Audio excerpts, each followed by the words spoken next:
Welcome to El Paso, Texas, where the Lone Star Derby is close at hand, and the first battle of Copa Tejas is on tap. Good evening, everyone. Duke Keith here from Southwest University Park. Joe Rodriguez will join me in a bit as we get set for a big one here in the Lone Star State and in the USL Championship. The Copa is in town and ready to be shown off. This is the first installment of the battle for Copa Tejas, and San Antonio FC coming to El Paso, sitting third right behind Locomotive FC, with second in the Western Conference standings. SAFC, though, 5 clean sheets in their 7 matches. It's been very impressive defensively.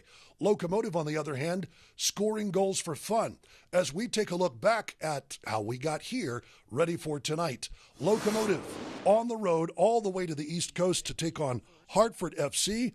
After Locomotive's 3-2 win over Lights a couple of weeks ago, it was unbeaten Hartford FC, Locomotive's next opponent. Scoring first and early has been a theme for El Paso, and last Saturday was no exception. Eric Calvillo jumping on a bad pass. He let it fly, beating the championship's player of the month for March, goalie Anthony Siaha, in just the 12th minute. Armando Moreno earned a penalty. Tony Alfaro converted in the 24th from the spot. And then the baby bull himself, Diego Abitia, scored his first league goal just 8 minutes later. And then Gabi Torres, getting his first start of the season, scored his first goal of the season. In the 64th, Los Locos cruising to a 4-0 win. El Paso tied with Louisville City with 14 goals, but converting a league-best 34% of their shots. That's 9% better than second-place Loudoun United, and that has head coach Junior Gonzalez believing his team is in a very good place. What I'm really happy with is I'm seeing them self-analyze within the game. So the more we can do that, the more success we're going to have, because, individually they're already they're self-analyzing within key moments within the game. So that's positive. San Antonio still looking for its offense with a pair of scoreless draws sandwiched around a 2-0 loss to Orange County. Their 89 shots is second best in the league, but a conversion rate of 7% is second worst. However, when you've only let in 3 goals in 7 matches, you're doing something right, according to defender Akeem Ward. So being in the locker room and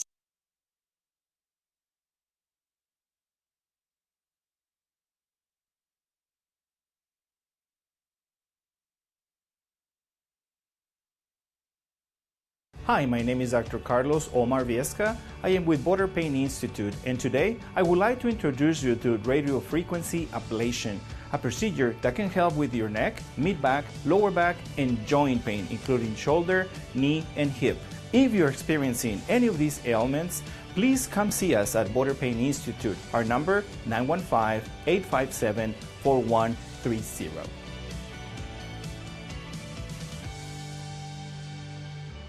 Get ready for raw speed and nonstop action at Vado Speedway Park, April 25th, with the season premiere of the Sunset Grill 360 non-wing sprint cars. Feel the power as they throw it sideways and chase the wind. Joining them for a full night of wheel-to-wheel racing, Sunset Grill 360 non-wing sprint cars, SH Automotive Pure Stocks, Halsey Racing INEX Legends, Extreme Landscaping Stock Cars, and the Mendoza law firm A-Mods. Don't miss it. Get your tickets now at VadoSpeedwayPark.com. Let's face it, when you have a plumbing problem, it's never a good time. But Sharp Plumbing can ease that pain with fast, friendly service. Sharp prides itself on getting the job done right.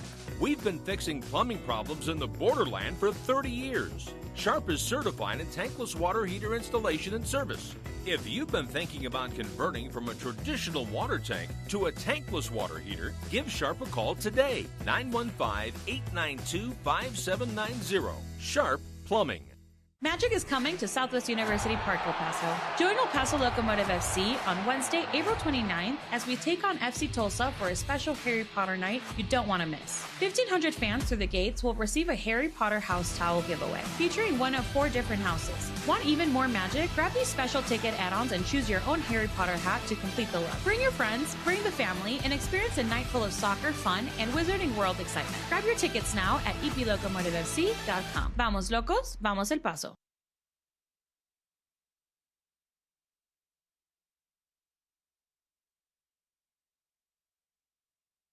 Get set for Copa Tejas Part 1 as Locomotive and San Antonio renewing their rivalry. Joe, it's a pleasure to have you back in the booth as we take a look at the starting lineups. First for the homestanding Locomotive FC, back in net tonight, Abraham Romero.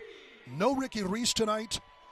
Interesting formation, the 4-3-3, at least on paper. Alex Mendez playing in a more advanced role. That's very interesting. Yeah, absolutely, Duke. It's going to be interesting to see how he takes tonight's challenge in playing slightly forward more than we're used to seeing him. San Antonio sitting right behind Locomotive, second and third place in the Western Conference standings. And it is defense. That's the story. San Antonio, the immovable object. Locomotive, the unstoppable force so far. Mitchell Tainter anchoring that back line. Joey Petruni, 4 clean sheets already in the USL Championship play. And you said it perfectly, Duke. Something's got to give tonight. Is it going to be the battle of the stingy defense or the flashy offense for El Paso Locomotive FC? We will find out. As San Antonio, not quite the run they wanted. They start off well enough, undefeated in the month of March. That's 3 wins and a draw. But since then, it's been losses, 3 losses, and the game before that, 2 losses and 2 scoreless draws. But no goals in that span, really, over the last 3 matches, especially for SAFC. Yeah, absolutely, Duke. You talk about their outstanding start. Traditionally, San Antonio gets off very well in the month of March. 2026 was no exception to that. But as of late in April, the fact that they're having offensive woes is kind of costing this team right now. For Junior Gonzalez, the 48-year-old from Los Angeles, it's his first foray as a head coach kind of outside MLS organizations. But boy, has Locomotive started like a house of fire. And they are doing pretty much exactly what the coach wanted, despite the Open Cup loss. Locomotive's first of the season that ended their Open Cup run. And Junior Gonzalez looks like he's got a little plaid action on. It's a little breezy here at Southwest University Park, but Gonzalez has done wonderful things since coming to the Sun City and really has this Locomotive team sharpened, especially when they get near goal. Yeah, no, absolutely, Duke. And you know what? There's been a lot of variation, too, to the starting 11 over the course of this early going on in the season, and the team has just reacted. Those players, whoever they may be, to get the starting nod, have reacted very well for Junior so far this season. For San Antonio FC, led by second-year coach Carlos Llamosa, this is a team that returned to the playoffs last year, as did Locomotive after missing, which, coming off a championship in 2022, well below the standard for San Antonio. As we are underway here from Southwest University Park, Palermo Ortiz, Alvaro Quesada, who's been wonderful on that right flank for Locomotive all season long. And immediately Locomotive looking like they've pretty much gone into a back 3. 4-3-3 on paper, but when they start things, it's a different story. Yeah, absolutely. Here we go. Little mishandle. Rubio Rubin taking Tainter to task. That is cleared out nicely, San Antonio. Dimitri Irofuyev able to clear that out. San Antonio survives. Mitch Tainter, uncharacteristic mishandle at the back. Yeah, absolutely. Tainter is without a doubt a staple with San Antonio FC. Us El Paso Locomotive people here in El Paso definitely know a lot about Tainter. He's one of the best there is in this league, without a doubt. The foul, Akeem Ward drawing the contact.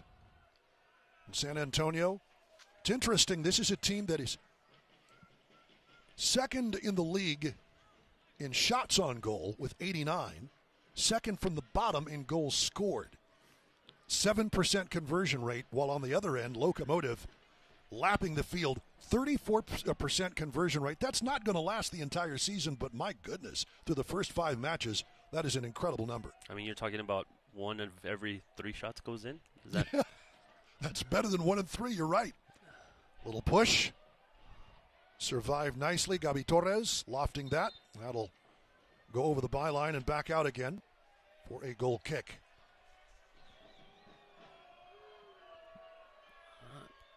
I don't really agree with the ref on that call. I don't think that ball went quite out. Didn't look like it. The breeze is blustery and blowing in from the south as we're seeing the flag. So against the grain of that ball, as we take a look at our Team Casa keys to the match, what are you looking for tonight, Joe? Well, Duke, what can I tell you? Keeping the USL streak alive, heading into Week 7 of league play, the El Paso Locomotive are one of 2 unbeaten teams in the USL Championship. controlling the midfield is also going to be important. The Locomotive midfield has played a key role in generating chances, combining for 6 assists on the season. And of course, obviously, bouncing back, El Paso Locomotive suffered its first loss of 2026 season in a 4-1 loss to the Houston Dynamo in the Lamar Hunt U.S. Open Cup play earlier this week, marking the club's first road loss since a 5-2 setback, ironically enough, against San Antonio FC last October 25th. Coincidentally, obviously, that's who we're playing here tonight. I was at that game. It was a lovely experience going to Toyota Field. Wow. Yeah. That's outstanding. It was not the result Locomotive wanted on the road versus U.S. Open Cup play, but at San Antonio, one of the first soccer-specific stadia for teams below Major League Soccer.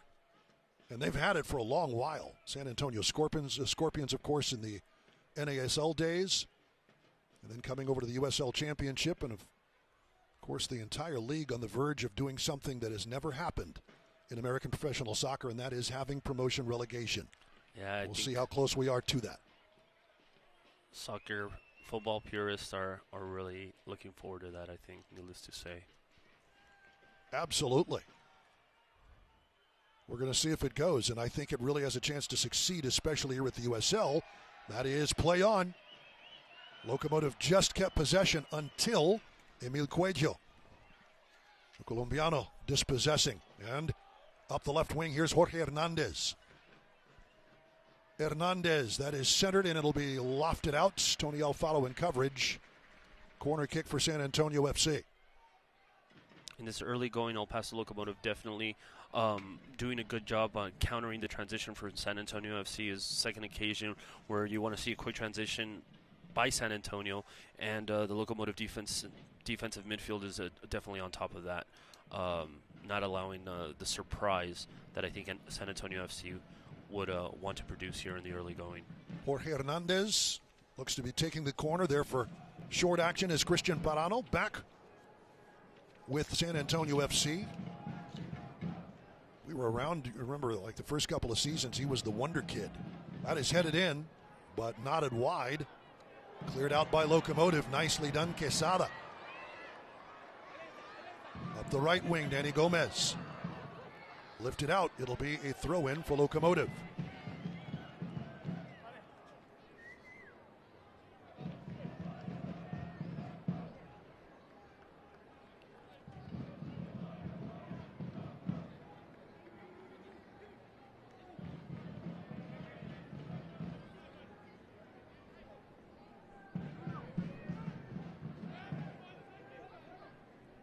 And it comes to Rabin playing back.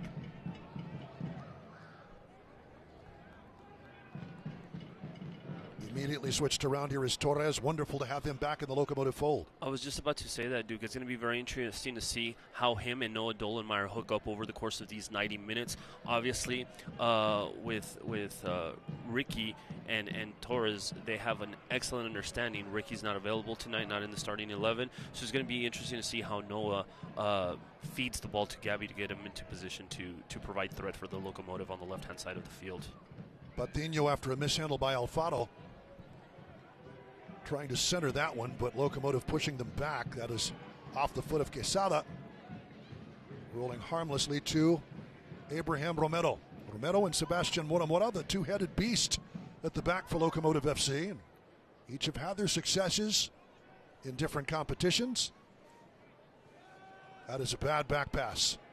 Cuello taking advantage. Good cover by Locomotive.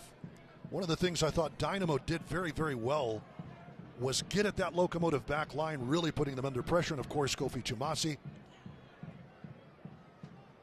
who is not starting this evening, received a red card, denial of a goal-scoring opportunity in that Open Cup match in Houston. You know, Duke, in that game, you know, despite Locomotive going down one man, in the first half, they were rather impressive. I think they took it well to the MLS team on Wednesday night, and unfortunately, you know, kind of the cream kind of rose to the top there as the game progressed. But still, I think you know, if it wasn't for that red card, it'd be interesting to see what would have developed Wednesday night out in Space City. Romero will take that. Appreciates the cover from the Liga MX veteran, Bernard Ortiz. That's another player Locomotive, I think, is really happy to have back in the fold. Kind of anchoring things, a lot of that experience coming to play. And a great guy in the locker room for the younger kids, too. Oh, absolutely. And I think someone who's developed a love for the jersey in his time that he's been here. You know, Duke, we talked a lot in the opening about for San Antonio FC and their CNG defense that they've done very well. Locomotive also in that same vicinity. I mean, they've only allowed five goals this season in league competition. So, I mean, that's pretty impressive in itself. You talk about Romero, Mora under the in goal, but that defensive line has also done its job. Gabi Torres whistled for the foul after a little conversation with referee Rodrigo Albuquerque, the assistant referees Ricardo Campos, Cameron Seiler, and the fourth official Cuauhtemoc Delgadillo. And it will be Jorge Hernandez on the restart here.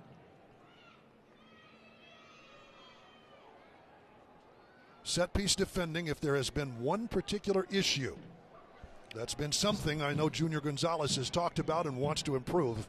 It is this kind of a situation. More corner kicks than set pieces outside the box, but any restart action, you have to stay switched on, don't you? Yeah, absolutely. Avoid having any of those lapses of concentration that'll just cost you. The delivery, Hernandez sailed out for a corner kick. Alfaro getting a piece of that and playing it safe. The wind is gusty here at Southwest University Park as we are into the 11th minute. No score in the battle for Copa Tejas, part 1. Wind coming out of the south, that's rare. Southeast, yeah, it is. That usually portends weather, but there's not a cloud in the sky tonight. A little dust maybe. They'll play it short this time. Nice dummy there. Hakeem Ward trying to restart, and Locomotive taking advantage. Calvillo and Torres. Off to the races, Torres.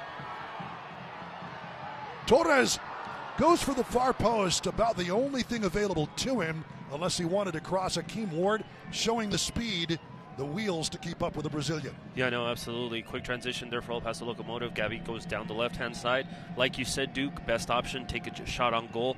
The connection, the contact with the ball was not there. Comes off a little bit lazy, a little bit weak. Goes wide right of the goal. Joy Batruni starting in net tonight for SAFC.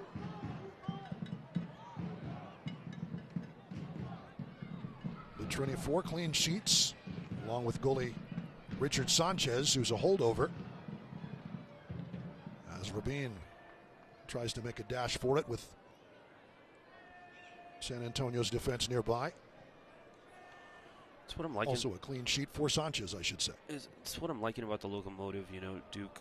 They can be very methodical in moving the ball up the field, or they can just be extremely direct, the way Dolomeyer attempted right there to connect with Rubio Rubin. Rofiev, the switch off to the left, service into the box. Dolomeyer there, coming in centrally nicely, though he's playing left back essentially. For Locomotive, it's not a place where he is unaccustomed to being. He's played at a right and left back before, but usually, at least to start the season, tucked in a little more centrally for Locomotive. You would imagine he would tuck in some just to cover. But he can hold his own as far as possessing the ball too and giving it some touches. Surprisingly agile for someone who's 6'6" tall. Yeah. Danny Barbier. Switch it around to the right side.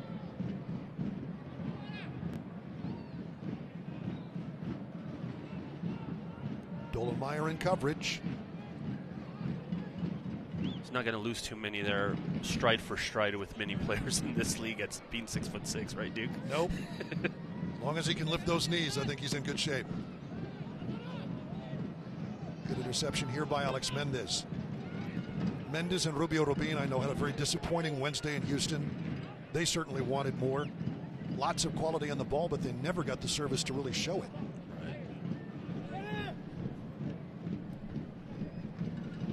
So when you have names up front like Marcanic and Bogusz, you're going to show your quality. If you're Houston Dynamo, mishandled there by Petruni. USL on CBS Sports Network wraps up the month of April with a Brinks Tires USL Cup Group 5 matchup. Northeastern rivals Hartford Athletic and Rhode Island FC battle it out. That's at 5 p.m. Mountain on April the 25th. You can catch all of the action on CBS Sports Network.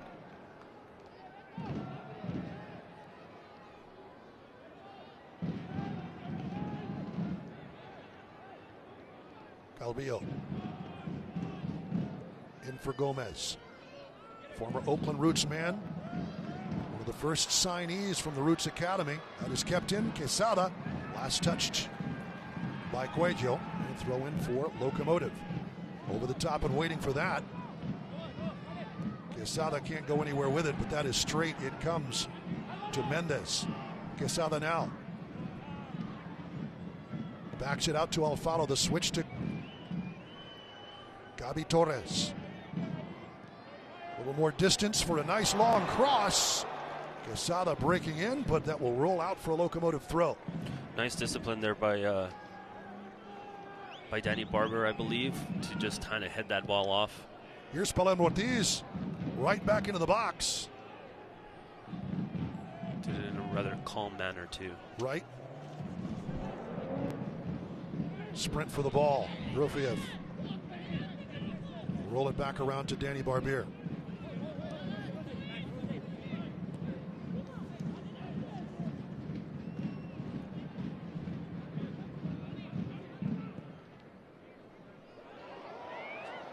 Wow. Wow. Up and over the top it goes. Out of the back, that's Mitch. Wow, that is Crognale. Just out of nothing. Yeah. Caught by the wind, and in it goes. Yeah, goodness gracious. He lifted his vision, saw the El Paso Locomotive goalkeeper, Abraham Romero, cheating up just a tad and volleyed it over him from what, Duke? I would say 65 yards out. That was at least 65 yards out from right at the edge of the 18. It is 1-0 San Antonio FC. Busts out of the goal-scoring slump in spectacular fashion. That is incredible. Yeah, I think it caught everybody by surprise. Especially Abraham Romero. Absolutely. And what was this? Just a seamless coming out of trying to get the ball back into play. And a rough foul on Torres. It's going to be very interesting, Duke, to see how this El Paso Locomotive side reacts to the early deficit. Nice little statistic for you, Duke. San Antonio FC is undefeated in 42 matches when they are leading at halftime. We'll see if Locomotive can make something of this that is out of nothing. Crognale that comes over from Birmingham Legion, and that is going to be another foul in our first caution. Into the book goes Cuello in the 17th minute.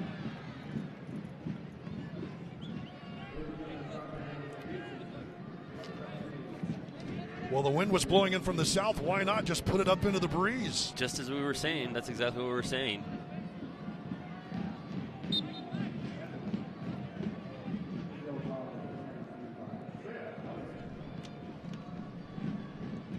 Emil Cuello with a yellow card, 17th minute.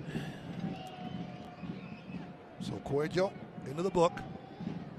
Locomotive out of the back. Looking for something to bounce their way. That's good cover by Crognale. And easily handled by Petruni in the end. Nice save there by Petruni. I thought that was an upcoming corner kick for El Paso Locomotive.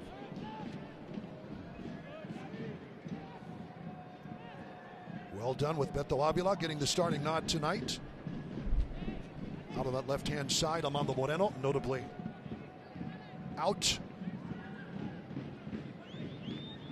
Did not play in the Open Cup match on Wednesday either.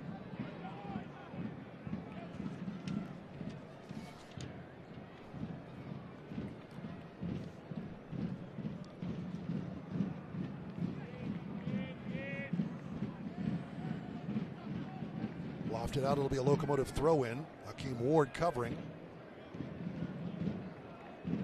Well, I'll tell you what, Duke, when Alex Crongnell woke up this morning, I'm sure he thought about, the possibilities of scoring. Definitely don't think he thought about scoring the way he did today. Not from 65 yards out. That is incredible. Nobody had that in their bingo card. Definitely not.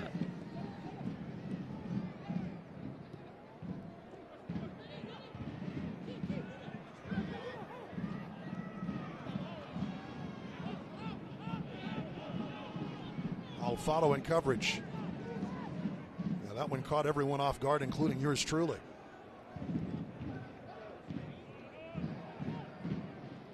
You don't know if he was trying to clear that out or if he really looked up and saw Romero so far out. And the why thing not take a was, shot? Duke, is Romero knew he got caught. He didn't give much of a reaction because I thought definitely knew he wasn't going to be able to get to the ball. Great work here to work it up the right wing side. Quesada trying to scoot that one back. Good cover by Cuello. That'll bounce loose. Maldonado.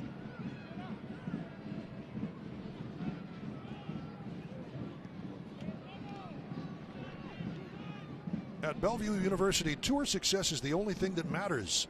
That's why they offer education that's designed to help you achieve your next goal. Find out more at degrees.bellevue.edu/goals.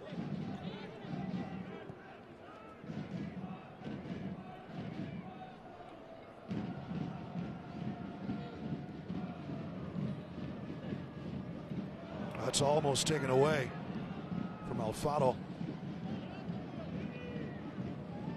Good up front by Santiago Patiño.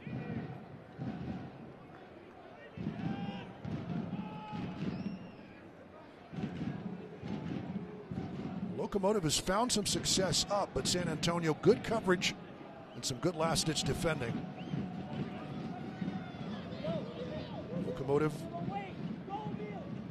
trailing 1-0 on a spectacular goal by Alex Crongnell. Big man in from Birmingham Legion. Here's Calvillo trying to slide Rubin through, just missed in the connection.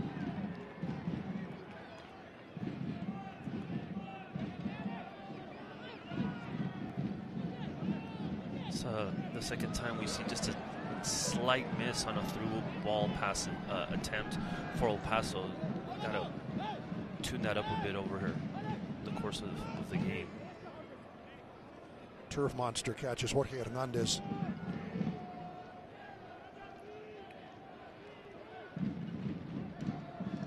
Well, look at it this way, Duke. An early goal just might be what this game needed to get things going, because I think these two teams were filling each other out in the early going, but definitely with the early goal, that's kind of gone a little bit out the window, as you can tell. Paso Locomotive responding, trying to get more aggressive, create more chances on goal to get the equalizer. We'll talk Rodrigo Albuquerque after the handball in midfield. Coming off of Parano. Parano now 30 years old. A man from Cordoba, Argentina. One of the first, I guess, youngsters to really view the USL as a path forward. He's taken it to other places, coming back to San Antonio from Sacramento Republic, among other stops. And as we are into the 23rd, the restart here.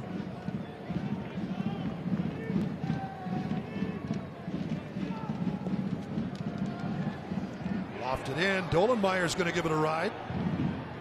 Good cover. Peto Avila. Great positioning there to take control of the ball, possession of the ball. Whipped in ball. Rubin. Glancing header just wide. Good look, though, Locomotive. Looking bright, looking dangerous. Watch the USL Championship in Spanish on TUDN, the nation's leading Spanish language sports network. Go to USLChampionship.com for the complete USL TV listings.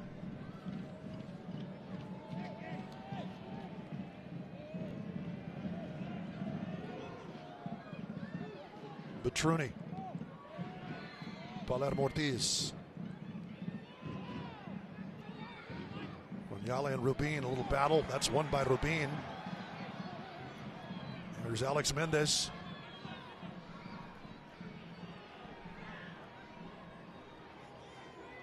Back to Gomez and working it around to Dolan Meyer. Here's Torres. Service into the area. Croniale nods it clear. Rofiev. Nice ball out of the back for Patino.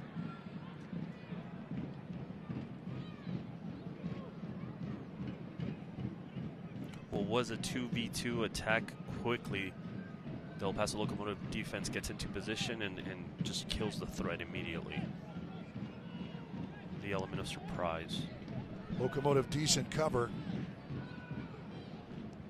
Probably was going to take something spectacular for one of these teams to break through, and we saw it. The man who scored the goal, Alex Croniale, back.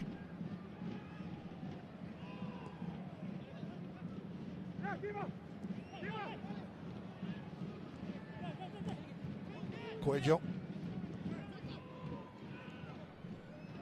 Barbier. The Brazilian. Mikey Maldonado.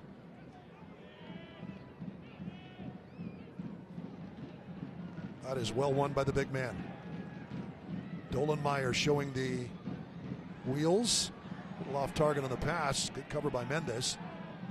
Wins it from Arofiev.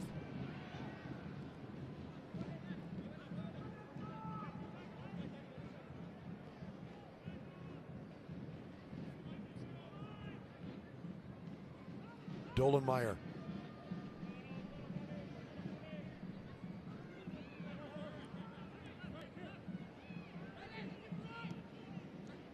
Ortiz bides his time and finds Mendes in the middle.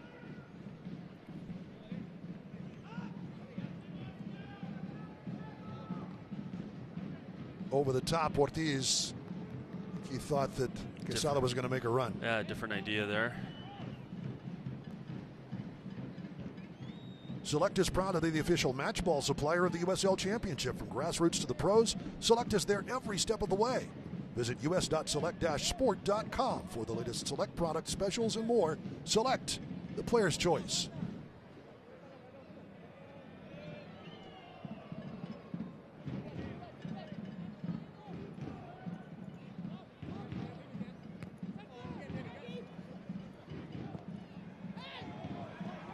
Good bounce here for Calvillo. Cannot thread the needle to Rubin.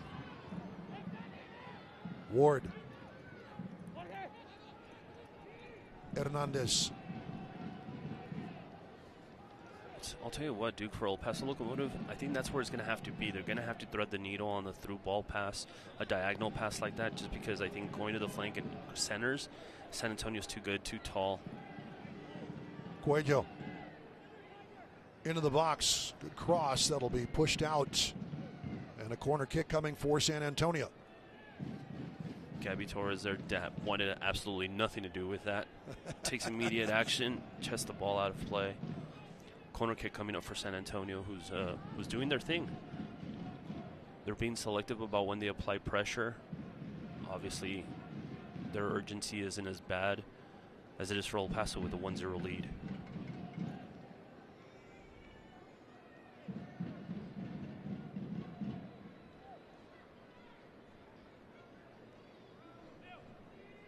Again, off in the corner, or Jorge Hernandez.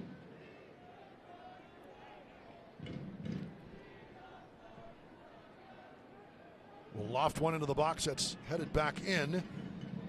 Arofiev. He'll get it back from Ward.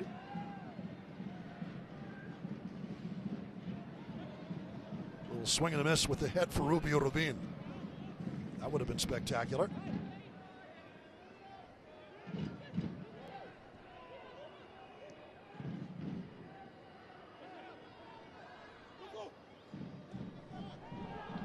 Alex Croniale in the 16th minute. Locomotive trying to take advantage. Mendes. Torres. Calvillo. Sees Ortiz open on the right. Partially deflected. Good cover here. Ortiz trying to cross. To the man in the middle, Rubio Rubin. Locomotive, a lot of possession. Still looking for this team to have a take a shot on goal from distance. They haven't done that. here in the early going, Duke. I think that's, like I said, it's going to have to be an option for the Locomotive. 63% to 37%. Yeah. And it looks like that. Yeah, absolutely. And the more time all 11 players spend for San Antonio on the defensive side of the ball, obviously it favors El Paso, but they're also going to have to get creative as far as creating thorough chances on goal. Quesada. Gomez, Rubin, good switch out to Calvillo. Opens it up from distance, tapped over. There you go, shot from distance. Just what the doctor ordered. Joey Batruni has to nod it over the bar. Corner kick, El Paso. My name's not Dr. Duke. My name's not Doctor. It's Jay. But yeah, no, absolutely. You see Eric be very selective, and we know he has a potent left foot, and let it fly right there and there. Right there.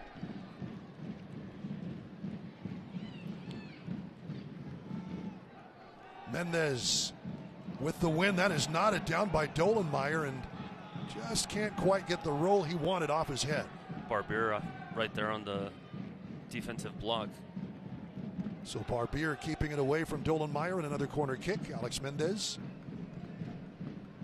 on the other side. That one skirted the byline. Thought it was going to swing in, and it never really did.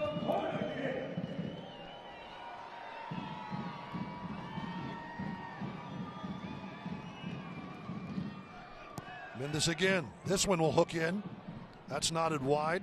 Up and out. Barbier gets ahead to it. Covered again. Looking for the far post, open over. Calvillo cannot get that one to settle. That would have been spectacular.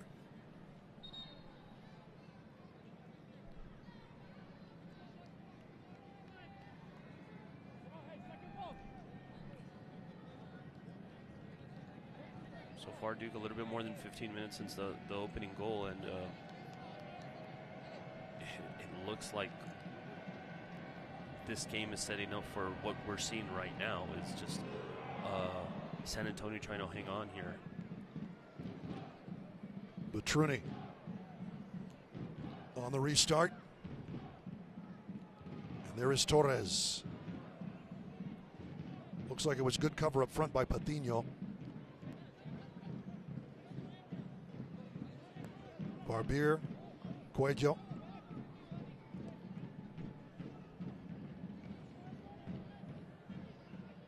Tainter. Good step away by Maldonado, but he lost a handle on the ball, steps right into Dolenmeyer. That is not the cross Dolenmeyer wanted to make. Hops away in frustration as it goes out for a throw. Despite that faulty cross right there, Dolenmeyer, very good game in the first 30 minutes of this match. Getting a lot of touches on the ball, making things happen. Locomotive's left back of the future. That's amazing. That'll bounce all the way up and into the crowd.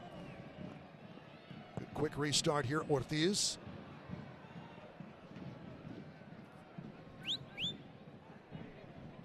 A man from Thousand Oaks, California, part of the Locomotive scene here for the last few years after coming to El Paso on loan from LAFC.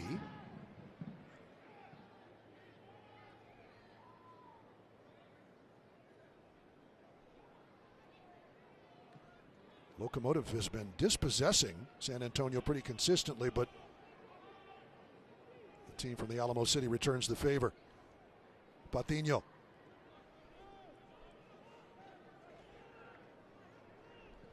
Maldonado. The switch to Cuello. Barbier.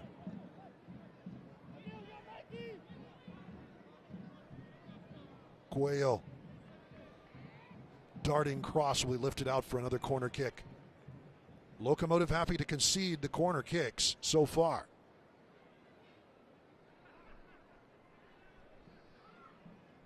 This will be the fourth of the match for the visitors. Here in the 34th minute, 1-0, the spectacular 65-yard plus shot from Alex Crognale.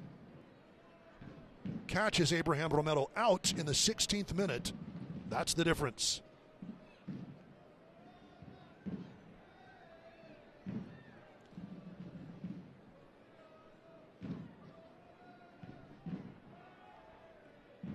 Jorge Hernandez. Outswinging ball goes over everybody. The cover by Ward.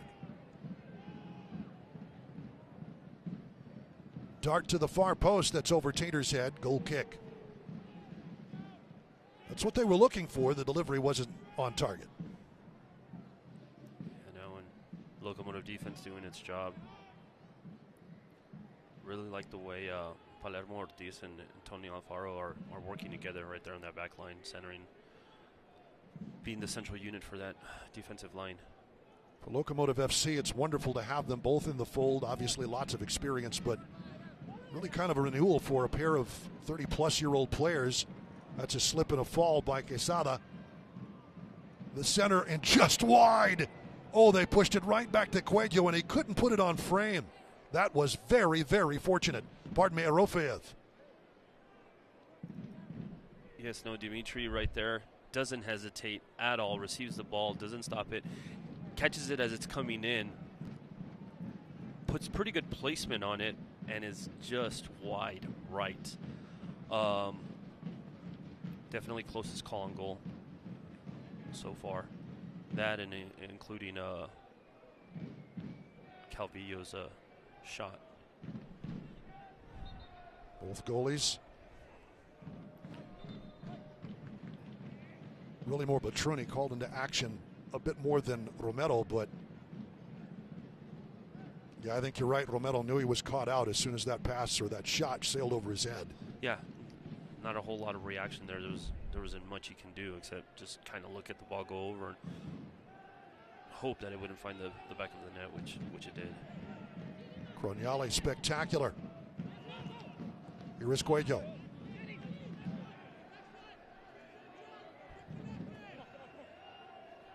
San Antonio showing good signs, and again, this is a team that has the second most shots in the league to Louisville City.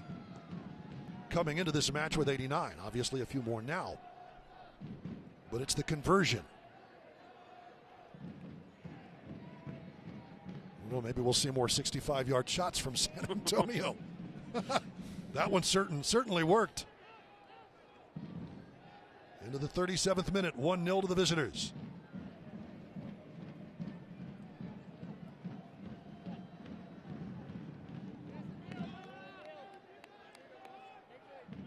Good balance by El Paso, working the ball on both sides of the field.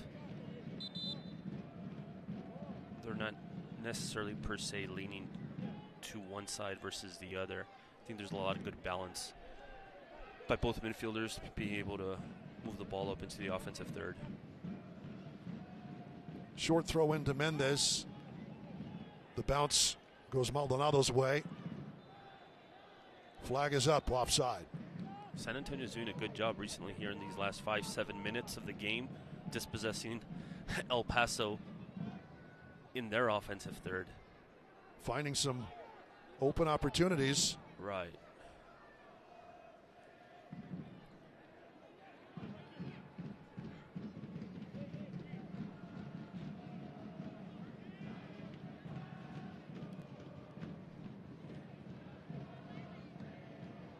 Running away with it and running in for a yellow card.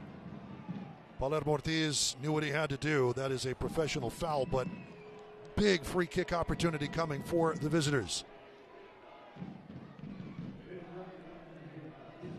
Obviously, wind's going to be at their back for this direct kick. Jorge Hernandez draws the contact. And there you see Ortiz stepping up immediately, turning back to his keeper to see if he could avoid the yellow card. That was not going to be the case. So into the book, Palermo Ortiz here in the 38th minute. And a very dangerous free kick with the swirling winds here in downtown El Paso.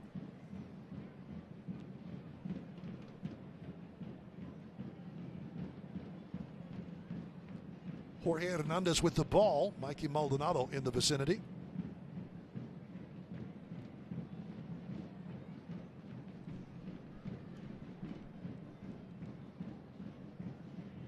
You see right there, Rubin talking to Romero about where the start of the wall is going to be in relation to the left post.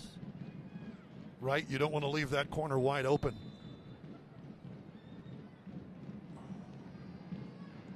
The right foot of Maldonado or the left foot of Jorge Hernandez? Left foot it is, and wide. Just over the crossbar. Good look, good shot on goal by San Antonio.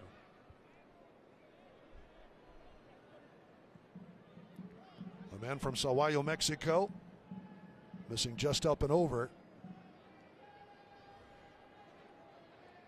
Calvillo nicely received from Torres, trying to return the favor, and Hakeem Ward. Good coverage. 26-year-old from Clarendon, Jamaica. Quick throw in. Torres touching it down. It's a good keep by Avila. Into the middle, Cuello clears it. Wrong way. Jorge Hernandez. Working himself into a hole right there. Yep. And Calvillo, along with Rubin, ready to pounce on dispossess him. Yeah.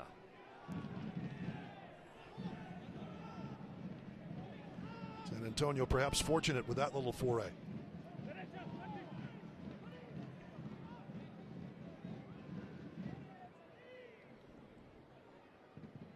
El Paso trying to regain some momentum here. That's a great ball out of the back. Having to come off his line. Great challenge by Batruni. Avila was loose and off to the races. Just a touch long right there, Duke. We talked about how on those diagonal through passes, through ball passes, El Paso is just a touch off. Right there, we see it once again. Locos just got to keep working it.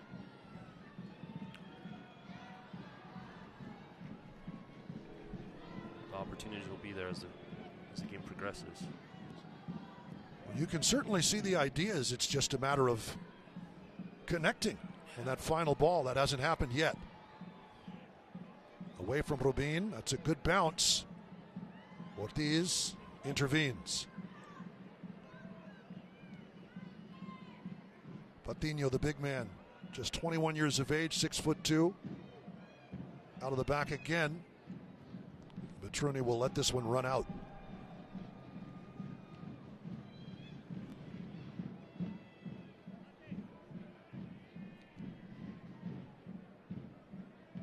It's turned to a rather chilly evening here in El Paso, with the wind especially.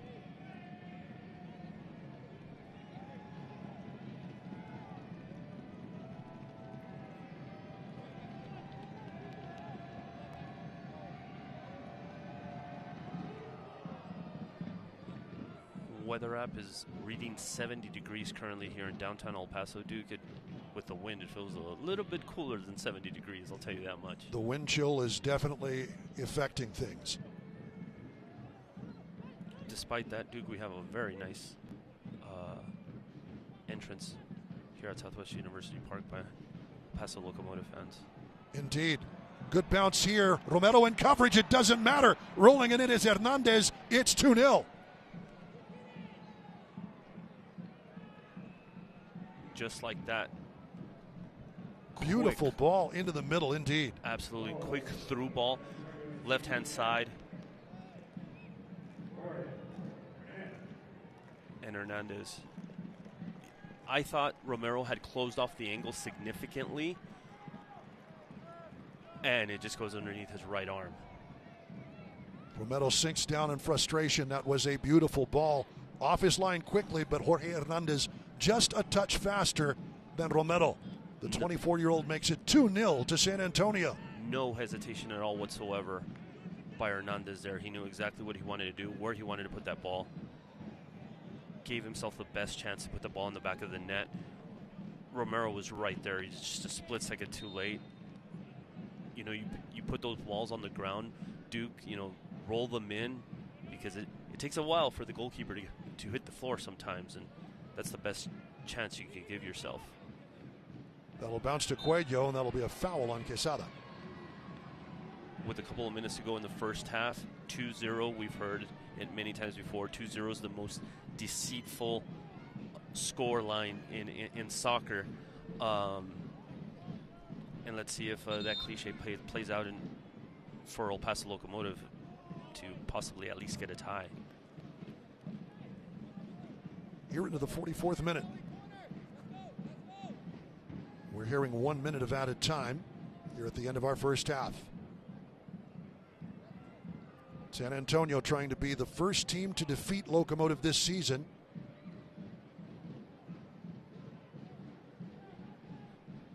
And get back to winning ways, their first win of April. If they can make this stick, leading 2-0, but here's Locomotive out of the back. Too far ahead, Rubin. He's getting a little frustrated with the balls that aren't finding his feet. Yeah.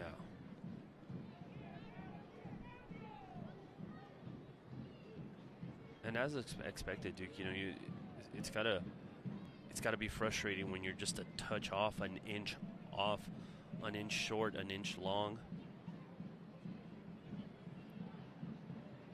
as opposed to not being in the vicinity at all. Hernandez goes around, draws the contact, and it is another free kick.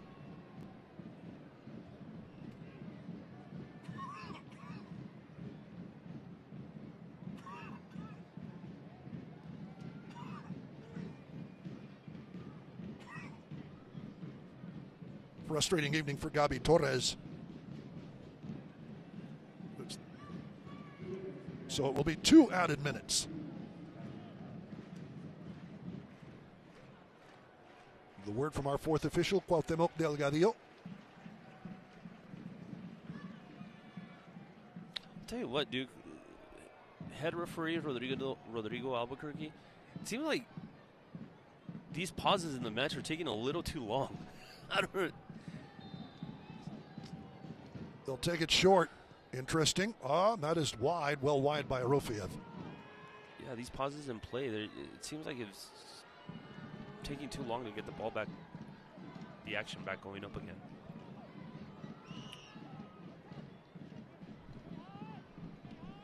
Well, into the first of two added minutes here at the end of the first half. 2-0 to San Antonio.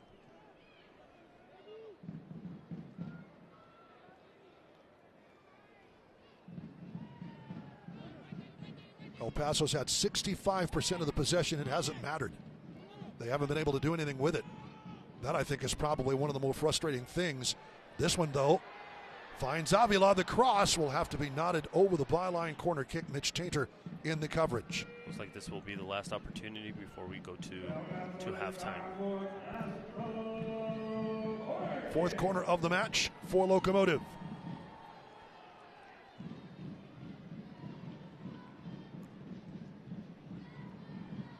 They'll play it short, Calvillo. Mendez. Hooks in the cross. They're looking in the middle. Actually, probably trying to find Dolenmeyer. Well received, lofted back in by Quesada. Nodded down, Ortiz, and in it goes, Rubio Rubin. Nodded back in, and Rubin is fired up. Final sequence of the half, Duke. Like I said, I felt it was coming the last sequence of the half. I'm sure referee Albuquerque is going to blow the whistle immediately and call the first half. But no, excellent cross, excellent sequence. Cross goes over to Palermo on the far side post. Palermo very diligently heads it back into the mixer, and he finds Rubin's left foot. Crossbar hit. Right into the corner. And that is the end of the first half. So the fans with something to cheer for as we head to halftime. Locomotive is on the board, and it is Rubio Rubin with his 5th goal of the season. That leads the team. Abraham Romero may be the happiest man on the pitch as we go into the locker room for halftime. So we will take a break, come back. We'll run down some highlights, some stats, some news, some notes, and plenty more besides. El Paso on the board in the battle for Copa Tejas in El Paso, Texas. 2-1 San Antonio here in downtown El Paso.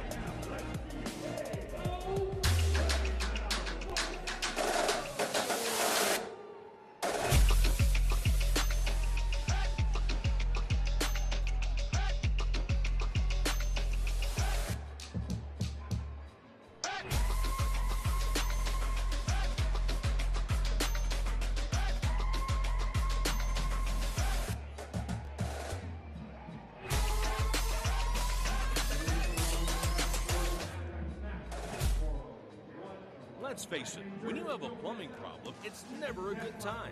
But Sharp Plumbing can ease that pain with fast, friendly service. Sharp prides itself on getting the job done right. We've been fixing plumbing problems in the borderland for 30 years. Sharp is certified in tankless water heater installation and service. If you've been thinking about converting from a traditional water tank to a tankless water heater, give Sharp a call today. 915-892-5790. Sharp Plumbing. Hi, my name is Dr. Carlos Omar Viesca. I am with Border Pain Institute, and today I would like to introduce you to radio frequency ablation, a procedure that can help with your neck, mid-back, lower back, and joint pain, including shoulder, knee, and hip. If you're experiencing any of these ailments, please come see us at Border Pain Institute. Our number, 915-857-4130.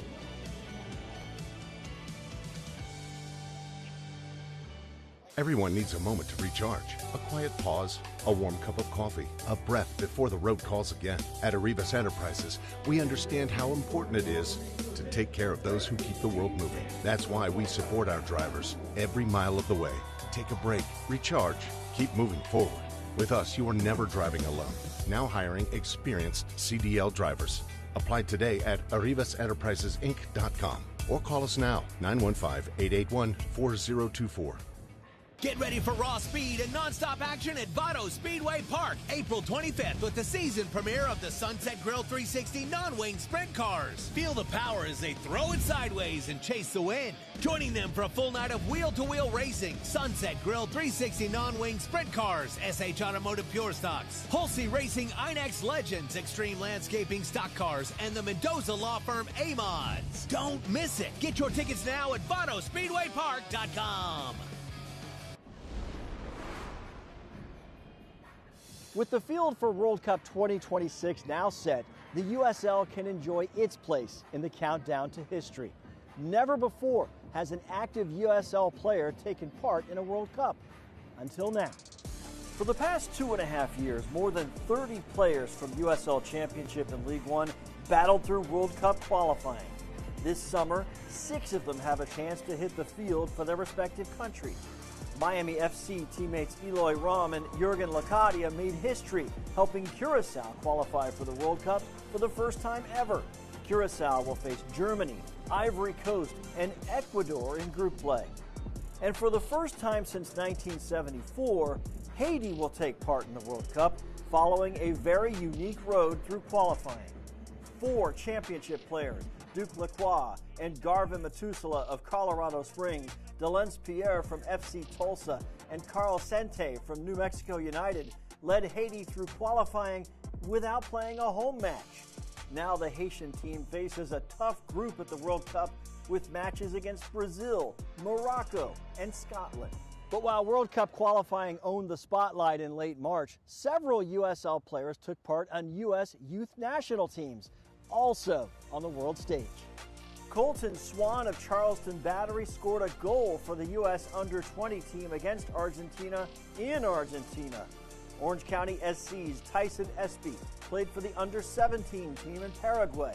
And the U.S. Under-18 team played in Portugal, featuring Ramiz Hamuda from Birmingham Legion, Brandon Days of Louisville City, and Jameer Johnson from Orange County SC.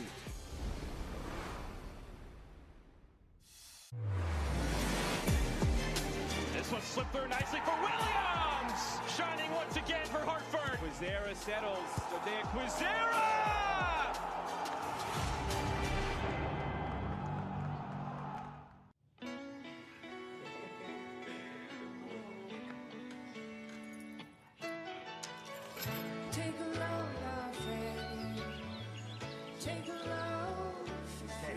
Today, we accomplished nothing.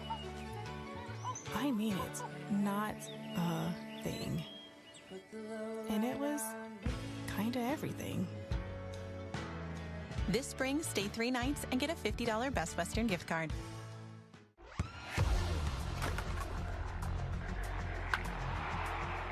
We all have goals. But let's be honest. Most of us aren't going to be professional athletes. But if your goal is to finish your degree, we can help. come to a university that puts your goals first. Bellevue University, your partner in finishing goals.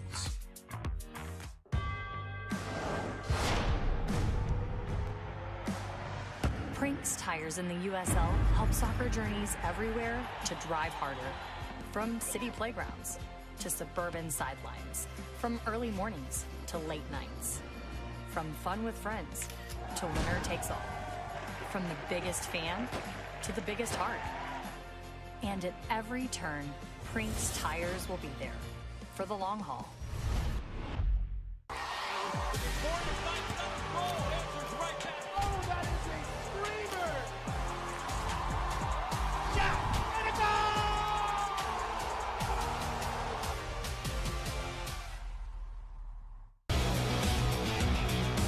This week on USL All Access, more interviews, less of us. The Detroit midfielder Maxi Rodriguez. Looking for that back post again. Rodriguez scores. That's the way to start it for Detroit City at home. The El Paso manager Junior Gonzalez. And plenty of talk about the Open Cup and those unbeaten and those recently beaten in the league. You'll see it SiriusXM FC or the USL YouTube page every Tuesday night.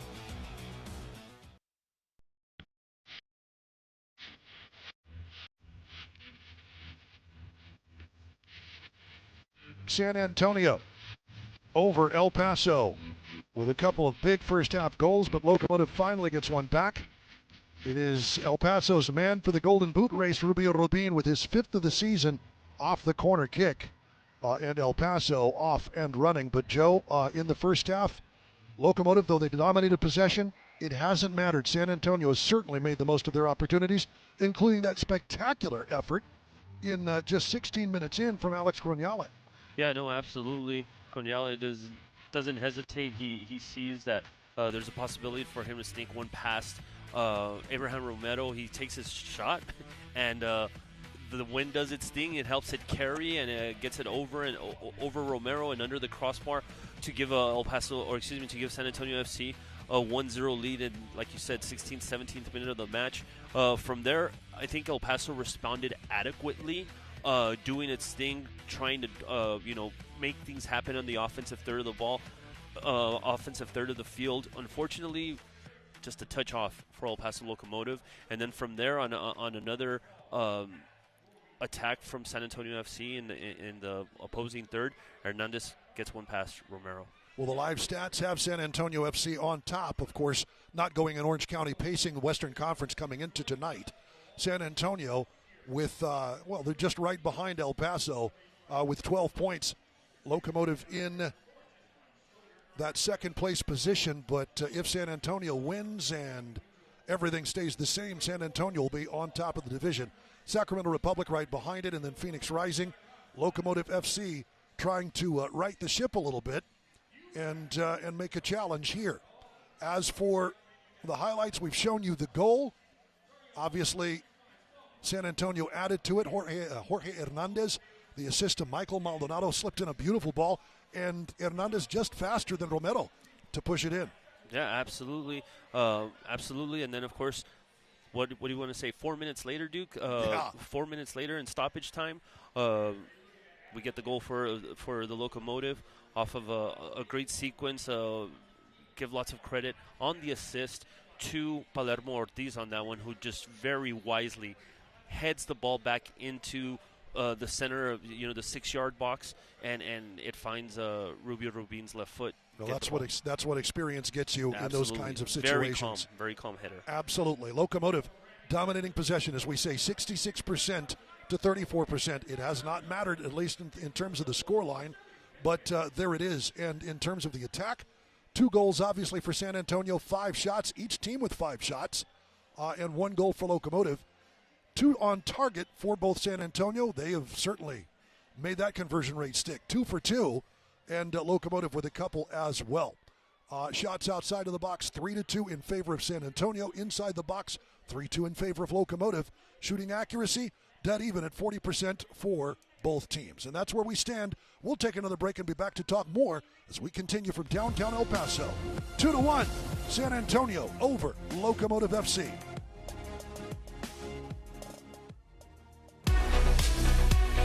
It is halftime at the USL Championship. Time for headlines around the league. We hope you're enjoying your match so far. I'm Dan Lucas inside the USL studio. Great job this week by Louisville City and Colorado Springs Switchbacks with cup sets. In the third round of the U.S. Open Cup, Louisville knocked off Austin FC 2-1, while Colorado Springs dominated Sporting Kansas City 3-0. El Paso Locomotive is literally beginning to motor its way through the championship. After their 4-0 win at Hartford Athletic, El Paso moved into second place in the Western Conference. El Paso is tied with Louisville City for most goals scored heading into Week 7 with 14. USL's young players continue to shine in the spotlight, and this week we feature Brandon Days of Louisville City. The U.S. Youth International scored his first professional goal last weekend. Some of his measurables include 21 clearances already, and he has won close to 60% of individual duels during matches played. The USL Championship has a pair of upcoming national broadcasts. Next Saturday is El Clamico in the Prinks Tires USL Cup. Then on Saturday, May 2nd, Detroit City hosts Louisville City. Both matches are on CBS Sports Network. Those are your championship headlines. We're getting closer to the second half. Let's get you back out to your match.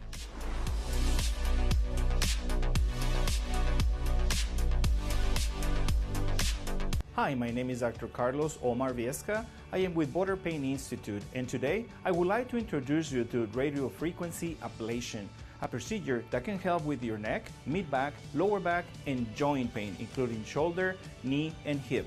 If you're experiencing any of these ailments, please come see us at Border Pain Institute. Our number, 915-857-4130.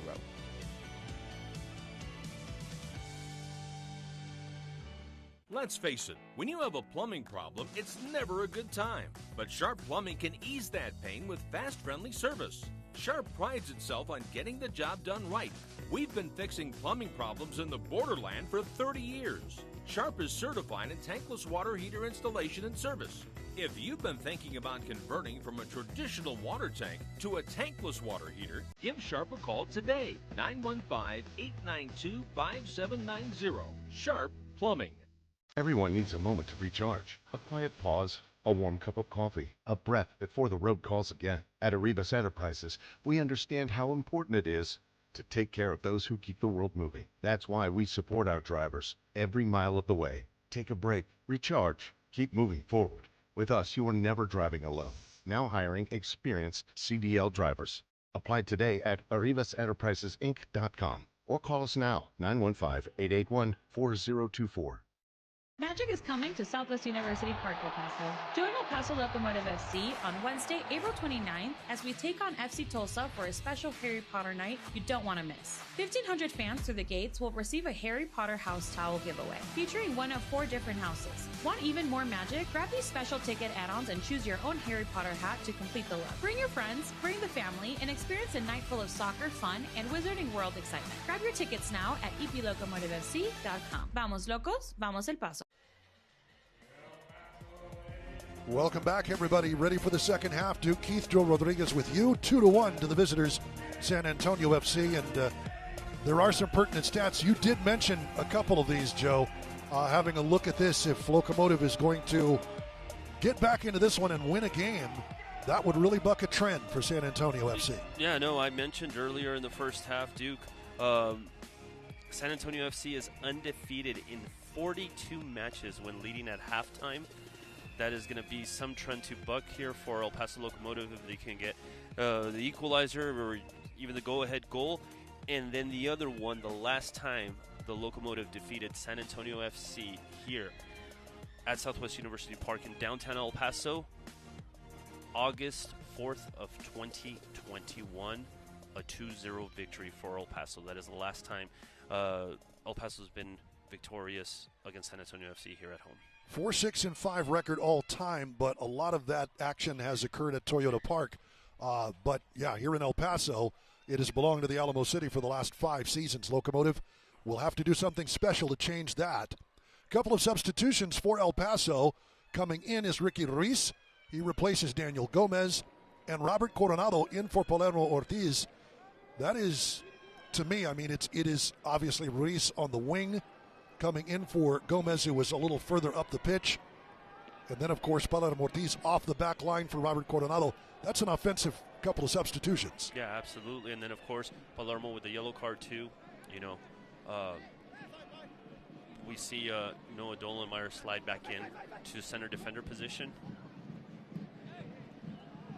He is the central defender. Yep. In what is effectively a back three. Right. Ruiz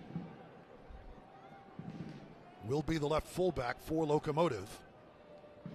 You know, with El Paso now, the wind is at their back now for this second 45 minutes. It's going to be interesting to see how comfortable, how much they decide to open things up and start taking shots from mid-distance at the San Antonio FC goalkeeper. Well, the wind is picked up, I think, here in this second half. That will roll over. Goal kick coming. Wind may have played a factor in that ball up the pitch just now. You know, Duke, obviously this match has Copa Tejas implications, but you know, these two teams have developed, I think, a nice rivalry over the years that El Paso's been in existence. It's a nice rivalry. It's a healthy rivalry. I would absolutely agree with you. Speaking of Copa Tejas, looking forward to speaking to Steve Arders and Danielle Goransky, the two co-founders of the Cup. Will be up here in the next few minutes. Had a wonderful conversation on the Locomotive podcast with Steve Arders, one of those founders, and talked about what they've been able to do with the Cup and the fact that it means a lot more the further along it goes. That is out. It'll be a Locomotive throw.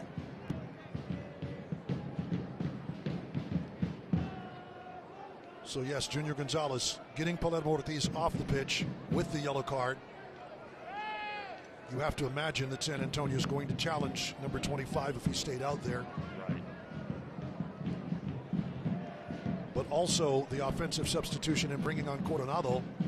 You might remember the last time Locomotive on this pitch had that beautiful ball over the midfield for Armando Moreno for the opening goal 7 minutes in. You know, Duke, another thing that's going to be, one thing I'm curious about is how quickly Junior Gonzalez. Here's Rabin. Chopped back in. Knotted out by Ward. How quickly Junior Gonzalez had to switch up his halftime speech with that late goal by El Paso Locomotive. Definitely, I'm sure the theme of the conversation at halftime was a little bit differently going in just down by 1 goal as opposed to 2-0. Just wide of Avila. Locomotive showing a lot of pressure.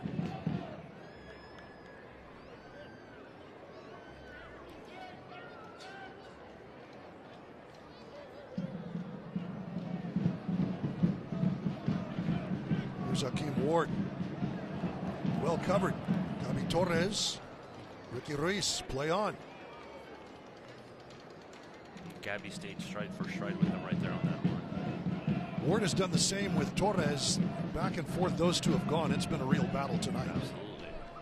Out of the back, and you can see they really want to spring bet the Avila. Have not been able to make that work just yet.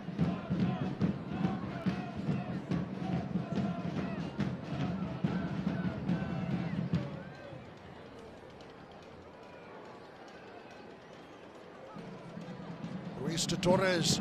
Zinging cross and knotted just over. Flashing out was Rubio Rubin. Glancing header just over the bar.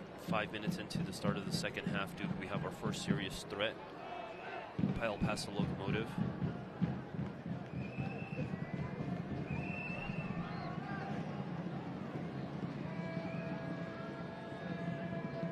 But exactly what the doctor ordered. You have to remember, too, Gabi Torres spending a great deal of time out in the beginning of the season.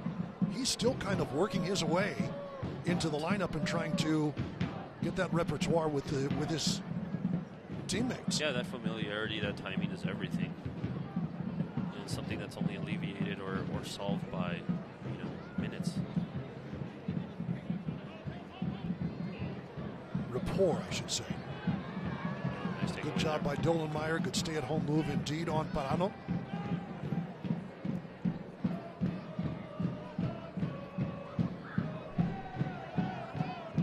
Dolenmeyer again goes to ground. Every right to that ball. Good pullback here by Avila. Parano.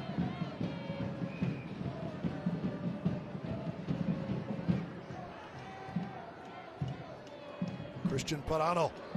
Nice job into the middle, Patino. Good cover. Alfaro combining with Dolenmeyer. Dorofeev. Patino can't hang on. Knocked away by Ward. There needs to be better communication on those situations right there. Teammates letting you know someone's coming up your backside.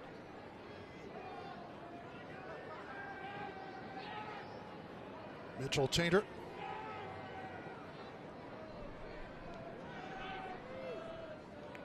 Give credit to San Antonio here, Duke, also, you know. They're going about their business, too. A team that knows what to do. And here is Parano trying to slide one up to Patino. That one will be gobbled up. Cuello challenged by Alfaro, who gave it up. Cuello gets away with one right there. Nice little shove. Should have been called. Will go out for a San Antonio throw, so both teams kind of going at each other a little bit. Yeah. San Antonio definitely not settling for this one-goal lead. They're looking for more. And that's been nice to see. Yeah, absolutely. A couple of teams ready to play on a gusty night in downtown El Paso. Rofiev works it out to the right. Nice little back heel. Almost bounced kindly for Parano. That was Cuello. And lifted up and over. Shot from distance over the bar from Hernandez. The goal kick coming.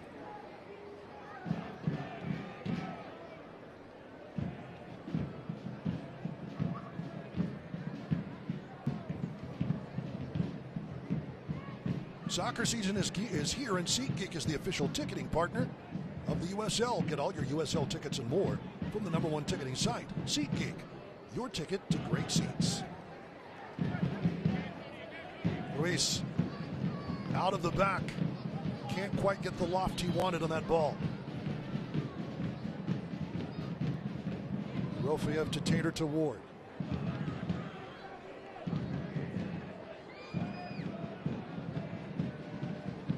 Last touched by El Paso. Good challenge there by Calvillo. Rubin. Shot from distance and it's in! It's Beto Avila! With the wind in his back. My goodness, Dr. Joe does it again. 55 minutes in. We are tied at 2. I write out these prescriptions, Duke, and the team executes on the field of play. Quick start of action right there. Rubio Rubin on that pass, excellent way. He quickly turns around, Duke. He just gives the ball a little bit of a tap, finds Beto Avila. Avila does not hesitate at all whatsoever. He sees that there's a gap in the defensive line. He decides to take a shot, and the ball just elevates there. Nothing Batruni can do except to take a diving stab at it. Look good for the cameras for picture pose, but definitely the ball makes it in the back of the net. We got 35 minutes of action left to go here. 2-2 tied. We were talking about San Antonio wasn't taking a conformist attitude and taking the, and having the 1-goal lead. Now the game's an equalizer, and it's all systems go. I think our television viewing fans and everybody here in attendance here at Southwest University Park is in for a real treat these remaining 35 minutes. That is outstanding. Well, thanks to Joe Rodriguez. We've got to get him on for his next set of predictions here before we go any further, but we are very pleased to welcome in here very shortly Steve Arders and Daniel Goronsky. First, though, is Locomotive. Gabi Torres taken down at the edge of the area. That's all ball. Great work in the back by Mitch Tainter. Goal kick coming.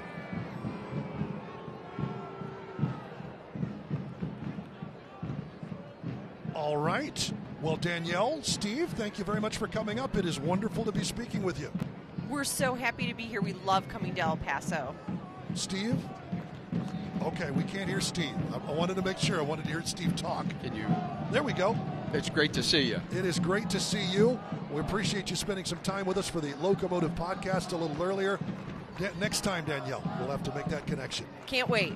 But Copa Tejas is in the house, and I know you guys landed at about 10:30, 11 o'clock in the morning, and it was straight to the fun and festivities, wasn't it? It's been one thing after another, one event after another, yes. We hung out with Eighth Notch, the supporters here in El Paso, who are wonderful and hospitable. They welcomed us in with open arms.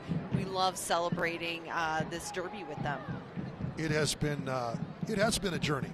How about Calvillo out of the back? It's not going to be settled down. But I tell you what, I think what the fun part about this Copa Tejas match is it really never disappoints when these two teams are on the pitch together. It never does. We were just saying when San Antonio was up 2-0, it's just a matter of time until it's going to be 2-2. And here we are at 2 apiece. And it is, you know, Steve, we got to speak in the middle of the week. That one's going to be a foul on Noah Dolbermeyer. A little dangerous over the top there. But we got to speak about Copa Tejas and about what that means around the USL Championship, and the fact that you have been able to now have a Copa Tejas for Major League Soccer. And wherever there's more than one professional team in any league, NWSL, Super League, MLS, of course USL Championship as well, I think we can look forward to seeing Copa Tejas there. And I think that's what a rewarding thing for you guys. It is wonderful to see the diversity of cultures and represented in the teams and in the supporters. And we've enjoyed traveling and meeting so many wonderful people who all love the great game and the beautiful game the same way we love it. Well, Copa Tejas is an idea that has, I think everybody kind of wondered, you know, what is this trophy at the very beginning, didn't it? It has, and it's just grown every year, and that's the beauty of it. The long free kick, Romero punch away there. Off of that one from Hernandez, lifted back in by Ward. Romero probably going to be a little more aggressive off his line after that first goal. We're going to see some heroics. I can't wait. There's always something that happens at the end of the match, whether it's a tying or some diving save. So we're in for a treat until the very end. I think we are. And as you talk about the future of the Cup and where you want it to go, like, what is kind of next? You know, we've seen it now. There is one for MLS, and wherever there will be more than one professional team, the Cup will be there too. There's Locomotive with a turnover. Let's see. Back in it comes. That's a block, but in for Gabi Torres and just wide. Goodness gracious, Mitch Tater. Doing Mitch Tater things at the back. With the beauty with Atletico Dallas coming in next year, USL Championship in Texas, you have the 3 teams. So we're getting back to multiple teams. That's wonderful for the USL Championship, but I mean, that's been the message. Wherever professional soccer is played, you guys want to be there, correct? Absolutely. We want the Gainbridge Super League to have more than one team here in Texas. We want the NWSL to have more than one so that we can have those teams in Division 1, in Division 2, and representing the men and the women's tournament. We also have our Shield, which actually includes all of the Division 1 and Division 2 teams. So whoever has the best record in their league at the end of the season, in Dallas Trinity is the current holders. Okay, I was about to ask because, right, this is available to everybody regardless of their league or their gender or anything. If you got the best record, you're going to get the Shield. That's exactly right. And it is, in true Texas fashion, it is a silver cowboy hat. Oh, lovely. And we have the team name and the year engraved on it. So, you know, we got to go big and we got to have some fun with this. Mendez, the long cross. Doesn't make it there in time for Avila. What a time for Beto Avila to pick up the scoring. There is Torres out to Ricky Ruiz. Well, I know you guys were here, and the party always starts early when the Cup shows up, doesn't it? As soon as we walked in B-17, Duke, you should have seen it. That is the gathering place for Eighth Notch, which is El Paso Locomotive supporter group. And I know part of the, but we talked about this, Steve, earlier. Part of the fun has been making the connections you guys have made with supporters groups for every league all across the state. That's exactly right. We have friends and colleagues in every market, and that's just how it continues to grow.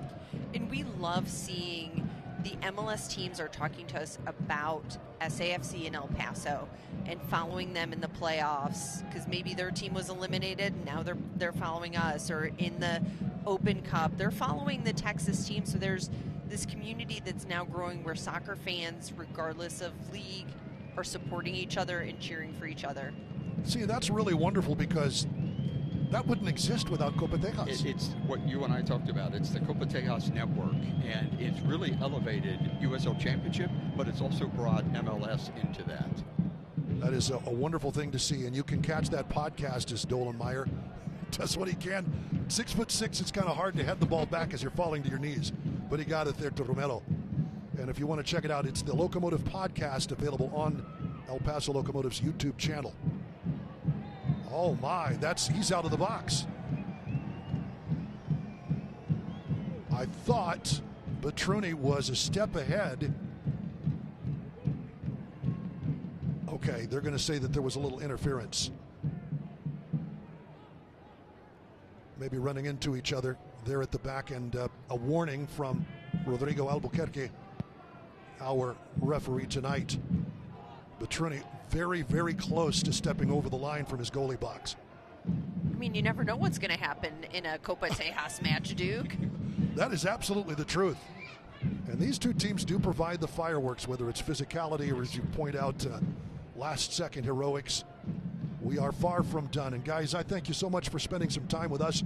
I hope you enjoy the rest of your stay in El Paso.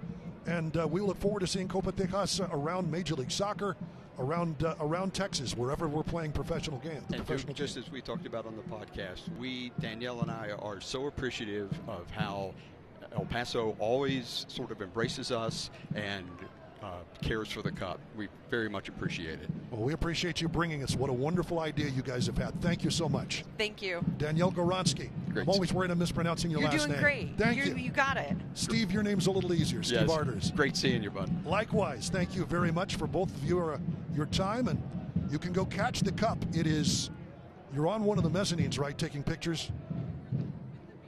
Okay. Before the game started, so check them out.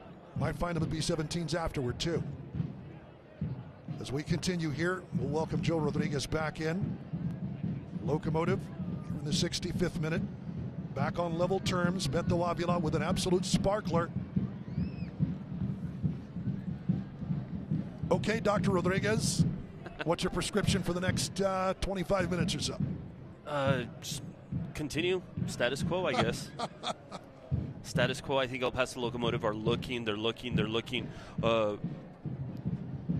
Getting the ball. I think they have to produce the maximum amount of opportunities in the offensive third.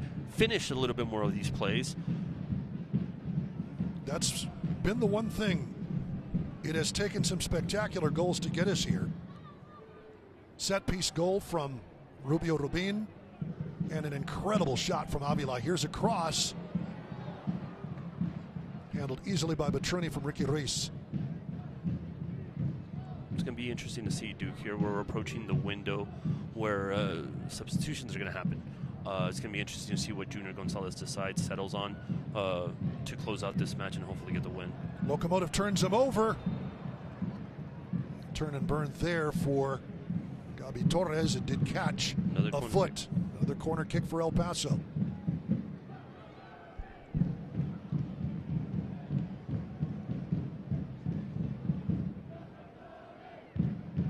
Fifth corner of the night for Locomotive FC.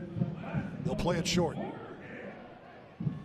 Swept into the box to the far post. Dolenmeyer heads it down. Can't find anybody's feet. Good cover, Locomotive. Holding Parano at bay.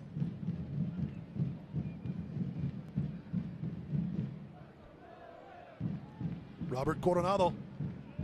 Torres coming back onside, but Hakeem Ward only knocks it back to Rubin. It's Torres with a shot. That'll be deflected. And Petruni trying to hold it in, couldn't do so. Locomotive with its 6th corner coming up. Much credit there to the San Antonio defensive line right there on that one, Duke. Both center defenders close in, narrow the window that the El Paso Locomotive player was trying to take a shot at. Here we go, we have a substitution coming on. And it is Jimmy Farcarlin taking the place of Beto Avila. What a time for Beto Avila to show up for Locomotive FC. The one man who scored a goal in the U.S. Open Cup match versus Houston. And Farcarlin, a speed merchant up that right wing. Mendez, the corner. In swinging ball, knocked down over the bar. I think by San Antonio, another corner. The ball surprised that San Antonio player. I didn't think he was expecting it to come at him, in which it did. And that was Croniale, the goal scorer.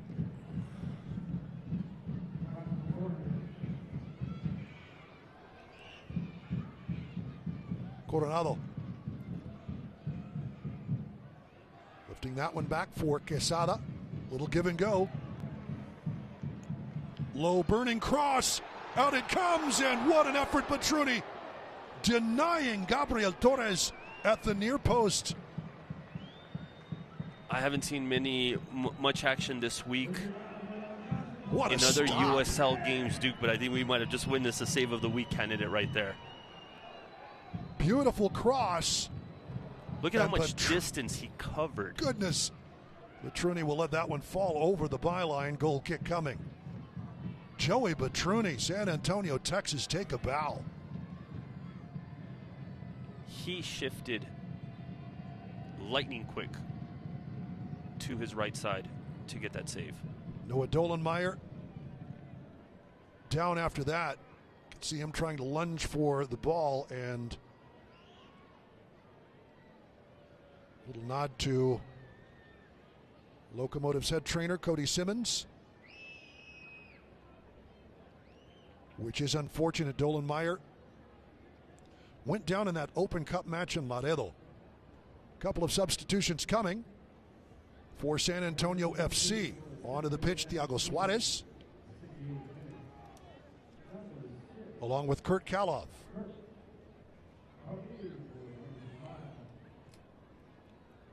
And off the pitch, Danny Barbier and Dmitry Irofiev, pardon me. Dolenmeyer walking off under his own steam. Applauds the crowds in the green seats. That's good to see. He'll have to come off the pitch, but doesn't appear a substitution is imminent. Walking back to the middle to come back on. The big man, 6'6", taking Palermo Ortiz's place in the middle after putting in a shift along that left wing, and now words for Junior Gonzalez. And Dolenmeyer's night is done, apparently.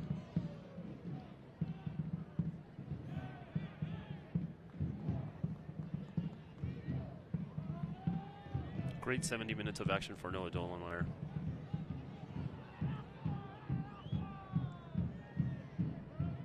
El Paso substitution. It'll be Kenny Hoban coming on to replace Dolenmeyer, the 16-year-old El Paso native.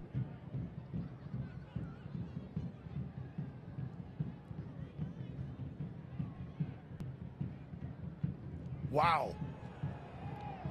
No foul. Scooting in for that.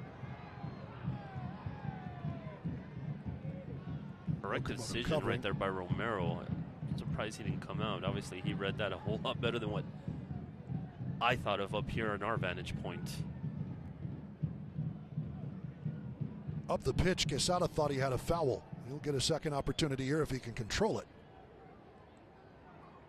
Good work, Cuello. That is going to be a foul.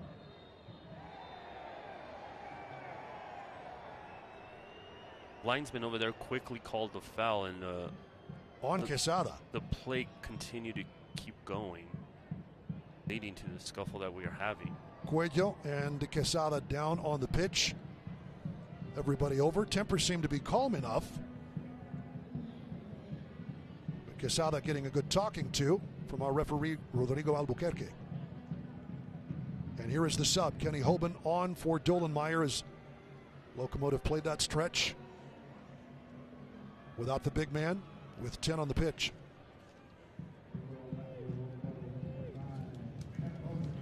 Wonderful to have Danielle and Steve up here to talk Copa Tejas, and that's a competition I think everybody kind of wondered, you know, what was that about when it first came online in 2019? Well, now we know, and it is it's becoming more and more of an institution around all of professional soccer. That one bounces kindly, flag goes up. It won't count. Zero hesitation there by the linesman. Hernandez on it, puts it in the back of the net, it won't matter. And quick shout out to former boss Roberto Silva, who was the general manager for the Austin Bowl. That was one of his pride and joys. He always was very proud of the fact that the now defunct Austin Bold were the first ever winners of the Copa Tejas. A little bit of trivia there. Indeed, the late great Austin Bold. I believe Beto Avila made his way through that organization at one point, native of Austin. A long throw in. Looking for the big man in the middle, Gronyale. That is a push by San Antonio, and the free kick for El Paso. Can't watch the match? Turn on Sirius XM FC channel 157, North America's only 24/7 source for engaging soccer talk, including USL All Access Tuesday nights. Live matches from the USL, MLS, Premier League, and more, all on Sirius XM 157 and the new Sirius XM app. Locomotive ascendant. San Antonio, though, still dangerous. Happy to concede possession. That hasn't mattered at all.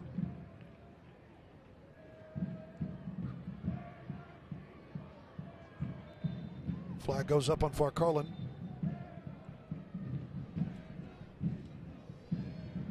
Substitution for San Antonio, Diogo Pacheco will replace Santiago Patino. Patino pretty much starved of service through much of the match. Locomotive's defense has done its job with him.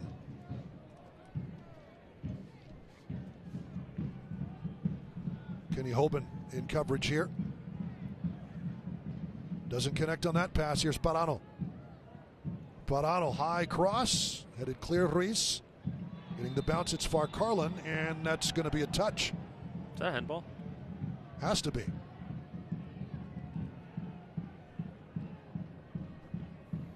Moskaloff drew contact.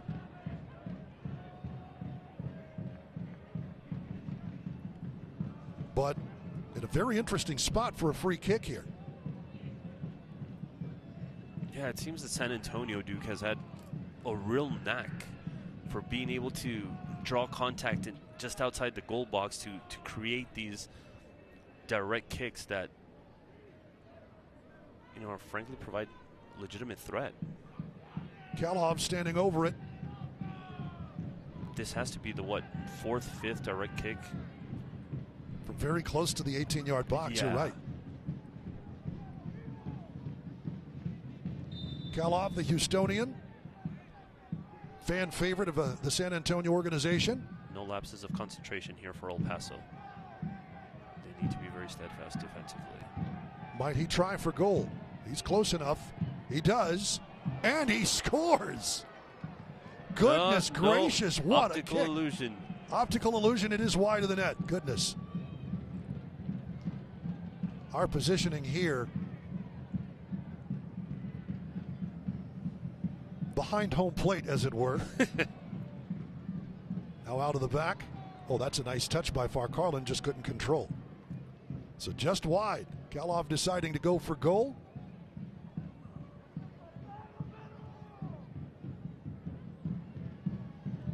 And that's a turnover. Bit of a careless turnover there. Defensive zone for San Antonio, offensive third for El Paso Locomotive FC.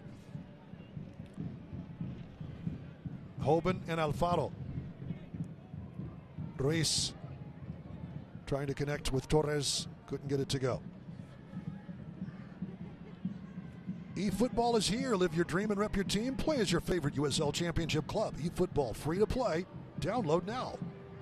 We've now seen 2 back-to-back careless loss of possessions for San Antonio FC. Well, Locomotive trying to make him pay for that. Another throw in. Second ball on the pitch. Alfaro knocking that out of play.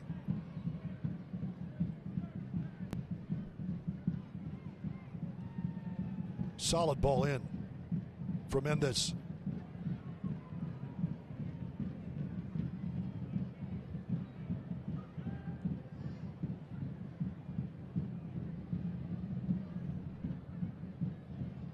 Far Carlin. Lofts one. Nodding header. Rubin just over the crossbar. Credit to Rubin on that. He elevated perfectly, timed it perfectly. He gave the ball the direction that he wanted to give it. Just a little too tall in the end. Yeah, just a tad over. But yeah, no. A little off balance as well. Kind of took that off his back foot. But still, for him to be able to get ahead on it and give it some sort of direction with purpose, it says a lot about Rubin's talent. Rubin scoring off the corner kick. Right into the corner, quick throw in. That's covered well. Nice save there, right there by Hoban. Hoban keeps it off the byline, and instead of a corner, it is a throw in. Excellent effort by the young 16-year-old.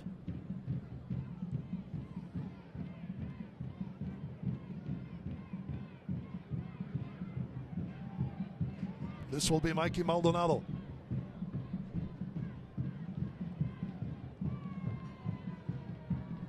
The LA native. Nicely executed, but Cuello straight into Romero. Zero complications for Romero on that one. Distribution out wide, trying to find Torres, not on target.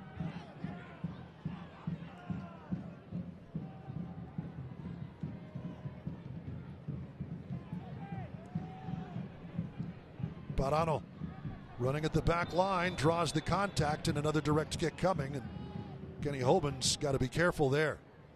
That was a physical challenge by the youngster.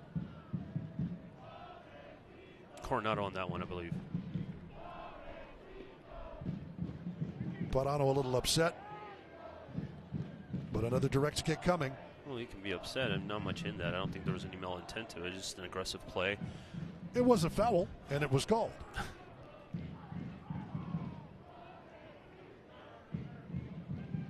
You hear the eighth notch doing its thing. The pobrecito chant.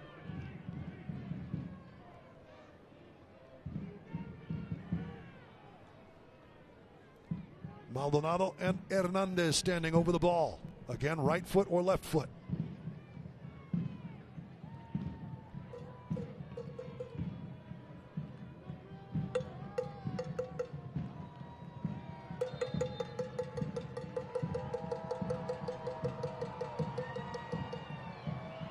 The left foot, Romero covers.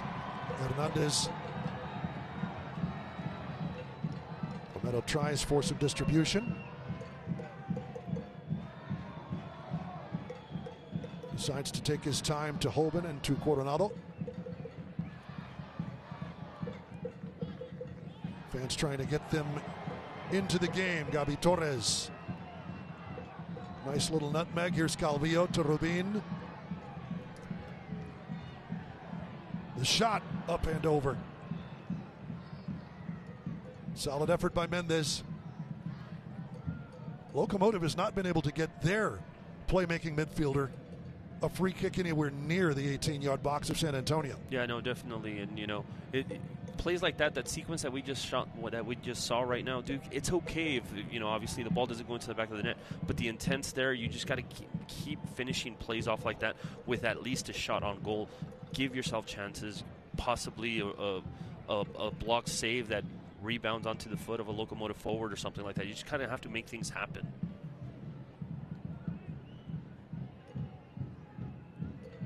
10 minutes left in this match.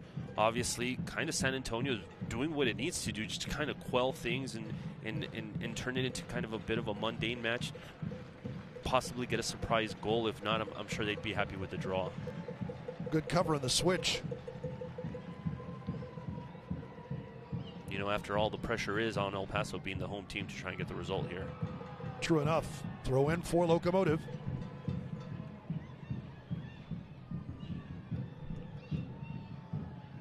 Coronado rolls one. Rubin Farcarlin. Cuello wins that back. Nicely done. Dances his way out of trouble, but cannot connect the pass. Good cover by Quesada. Farcarlin to the corner flag. Let that one roll out for a Locomotive throw. Presumably, I'm thinking it's going to be a long throw in. Try and get something into the mixer, make something happen in the box. Quesada will do the honors. We'll see what kind of distance he can get on this ball. So we enter the 83rd minute. 7 minutes plus stoppage time left here in El Paso. Is there a winner? That's a free kick for Locomotive. Just outside the 18 box. The takedown from Maldonado on Farcarlin.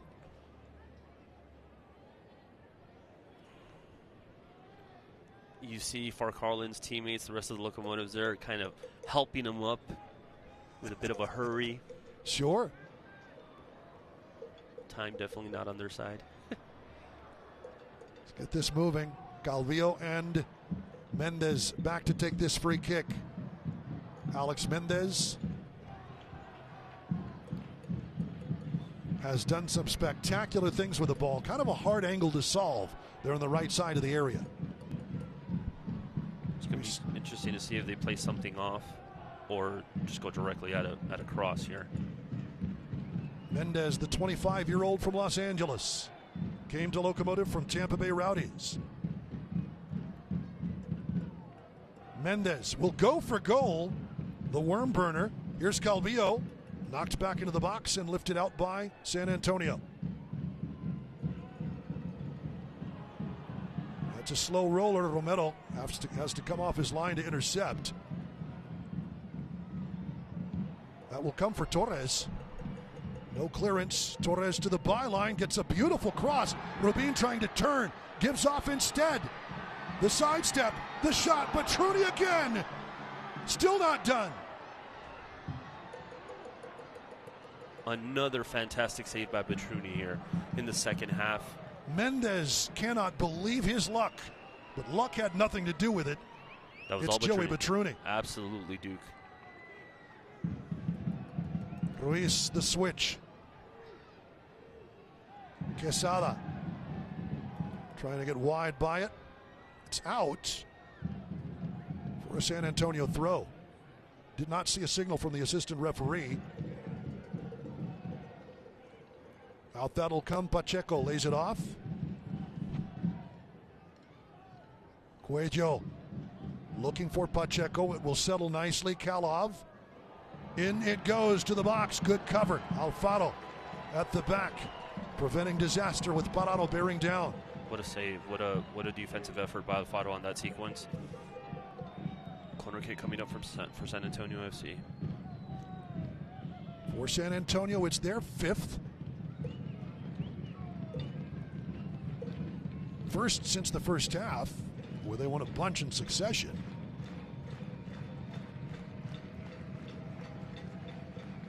As we move to the 86th minute.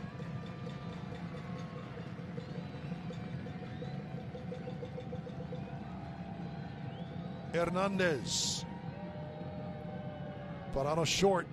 Hernandez goes into the box. It's knotted out. Ruiz. Ward. Parado lofting one in, covered by Hoban. Cleared out nicely. That one, good bounce for Alvaro Quesada, but it's off his hand. Interesting Tremendous call run on that one by Albuquerque. He's further away than the first assistant on that sequence. The assistant's flag stayed down. Apparently Albuquerque saw something that the assistant didn't see. It was closer to the play. So the free kick here in Hernandez.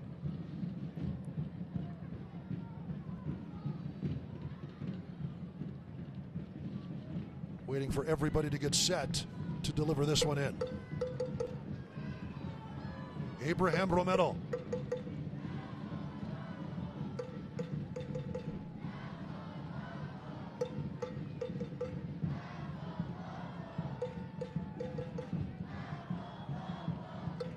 Tainter up on the far side. Hernandez being urged to play this ball in. Out it comes. Romero the punch away. Good cover. Rubin settles in outside of the foot effort to Torres. Gabi Torres. Ward with him every step of the way, and Torres lofts the ball up and out. Akeem Ward has known the assignment since the beginning. Cover El Paso's number 16, and he has done his job tonight. Yeah, no, absolutely. Excellent battle that we've witnessed here for the better part of 90 minutes between those two players, Duke. As we move into the final 3 minutes of regulation, I'm assuming 4 or 5 extra minutes, the standard, just because of all the substitutions. There should be a little bit. Here's Hoban. Good job winning that ball. Locomotive trying to control, will not be able to. USL Championship and League One on CBS Sports and ESPN platforms all season long. Catch live matches and expert analysis every day on the CBS Sports Golazo Network and ESPN Plus. Go to USLChampionship.com or USLLeague1.com for the complete USL TV listings. The most widely available league to watch in the United States. Multiple platforms, multiple ways that you can catch USL action. Quesada. We tick our way to the 89th minute. Will we have a winner in this one? Akeem Ward missed on that pass. Mendez. Nice give and go there. Calvillo. Back to Mendez. Quickly, Torres. Again covered by Ward. Opting to take the play out to the flank. I think San Antonio has that covered. They've shown it time and time again over the course of this game. Got to try something, shots from a distance, something a little bit more diagonal in the box. Here's Hoban.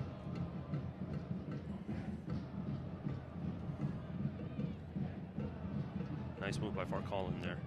Gets loose. Here's Calvillo. Quesada. Farcallan.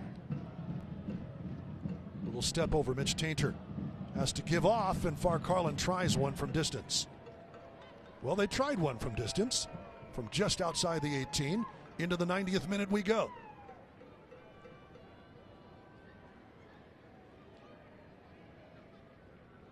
The preliminary indication is there will be 3 added minutes.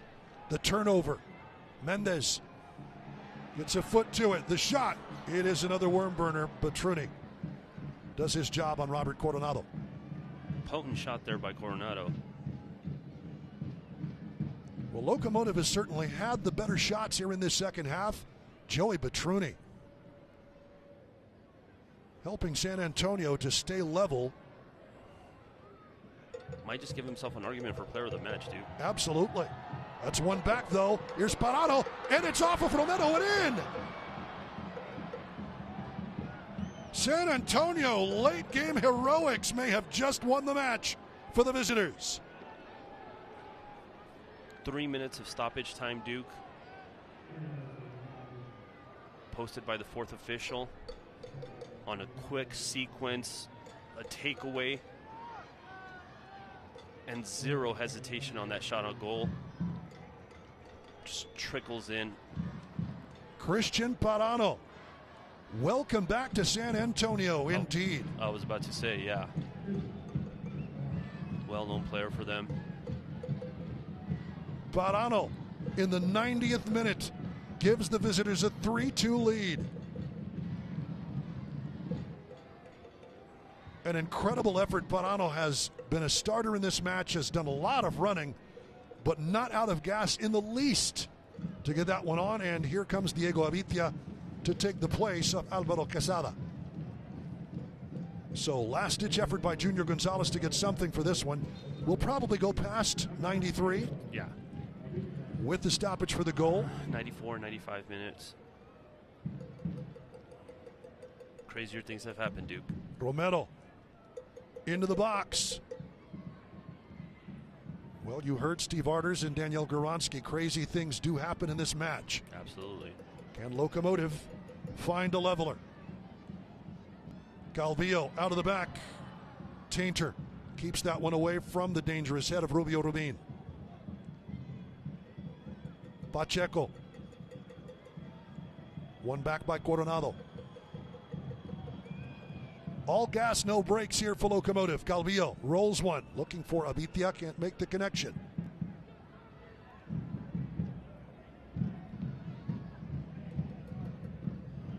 And it'll be all hands on deck defensively for San Antonio for the remaining minutes of this match. Mendez, the nice cross, and headed in. Denied again, Petruni. Point blank on Rubin. How in the world did he get over there?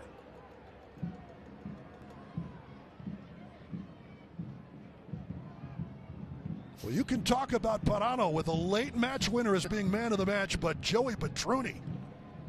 If I had a vote, it would definitely go for the San Antonio goalkeeper. An excellent second half. There have been 2 or 3 saves he has made that all should be save of the week candidates. Three. Absolutely. Rodrigo Albuquerque saying that he will make a stoppage in time. With Maldonado down on the pitch.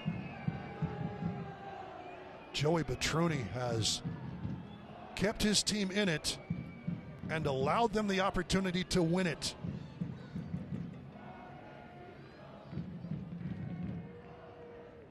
As we are past the 93, how much more time do we have? Rodrigo Albuquerque eyes his watch.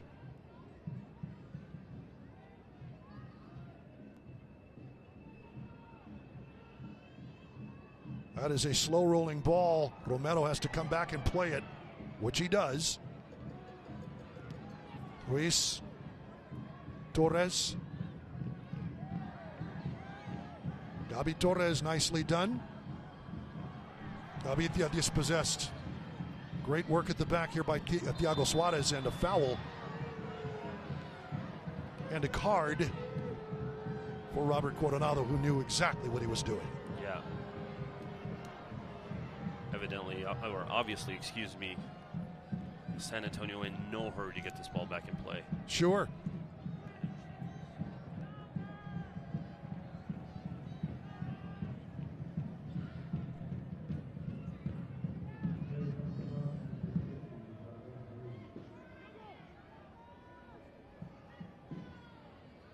Another ball on the pitch, and of course that's a yellow card also to El Paso's Ricky Ruiz. Joaquim Ward plays it to the corner. Can't quite make that connection. Alfaro quickly.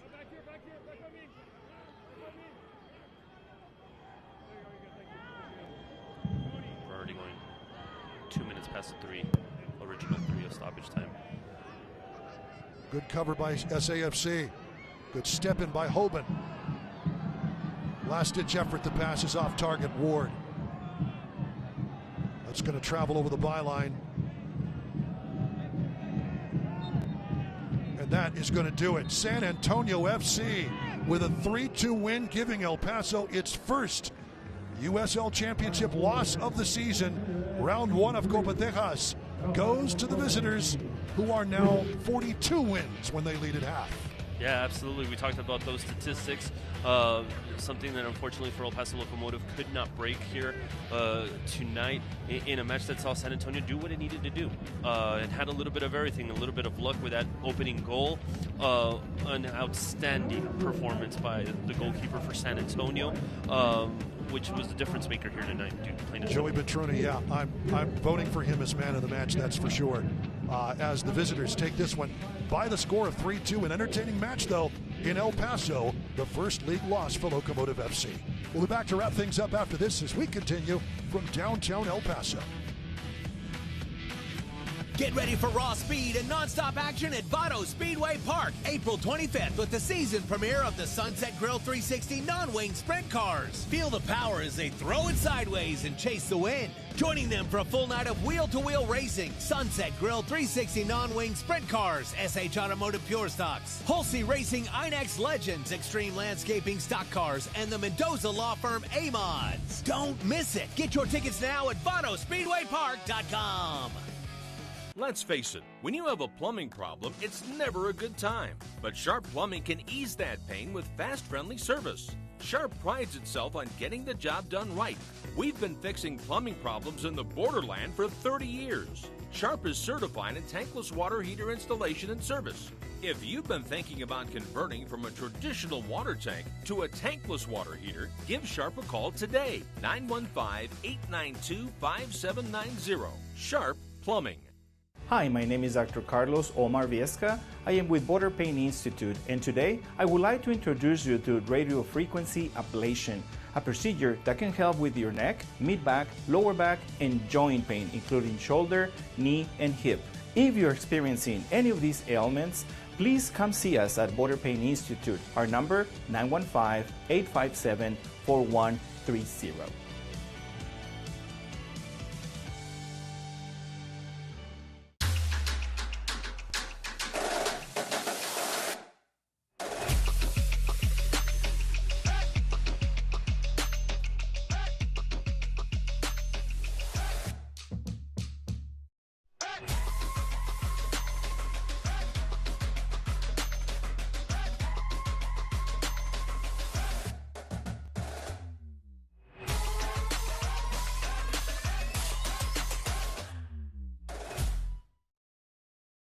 Hi, my name is Dr. Carlos Omar Viesca.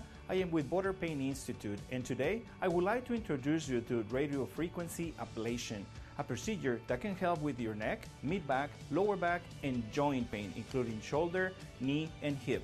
If you're experiencing any of these ailments, please come see us at Border Pain Institute. Our number, 915-857-4130.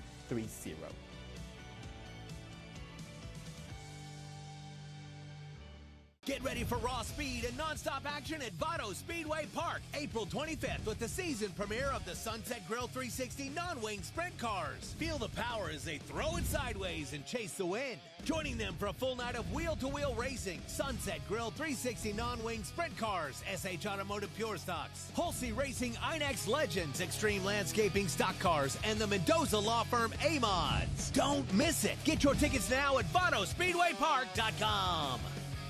Magic is coming to Southwest University Park, El Paso. Join El Paso Locomotive FC on Wednesday, April 29th as we take on FC Tulsa for a special Harry Potter night you don't want to miss. 1,500 fans through the gates will receive a Harry Potter house towel giveaway, featuring one of 4 different houses. Want even more magic? Grab these special ticket add-ons and choose your own Harry Potter hat to complete the look. Bring your friends, bring the family, and experience a night full of soccer, fun, and Wizarding World excitement. Grab your tickets now at eplocomotivefc.com. Vamos locos, vamos El Paso. Town El Paso.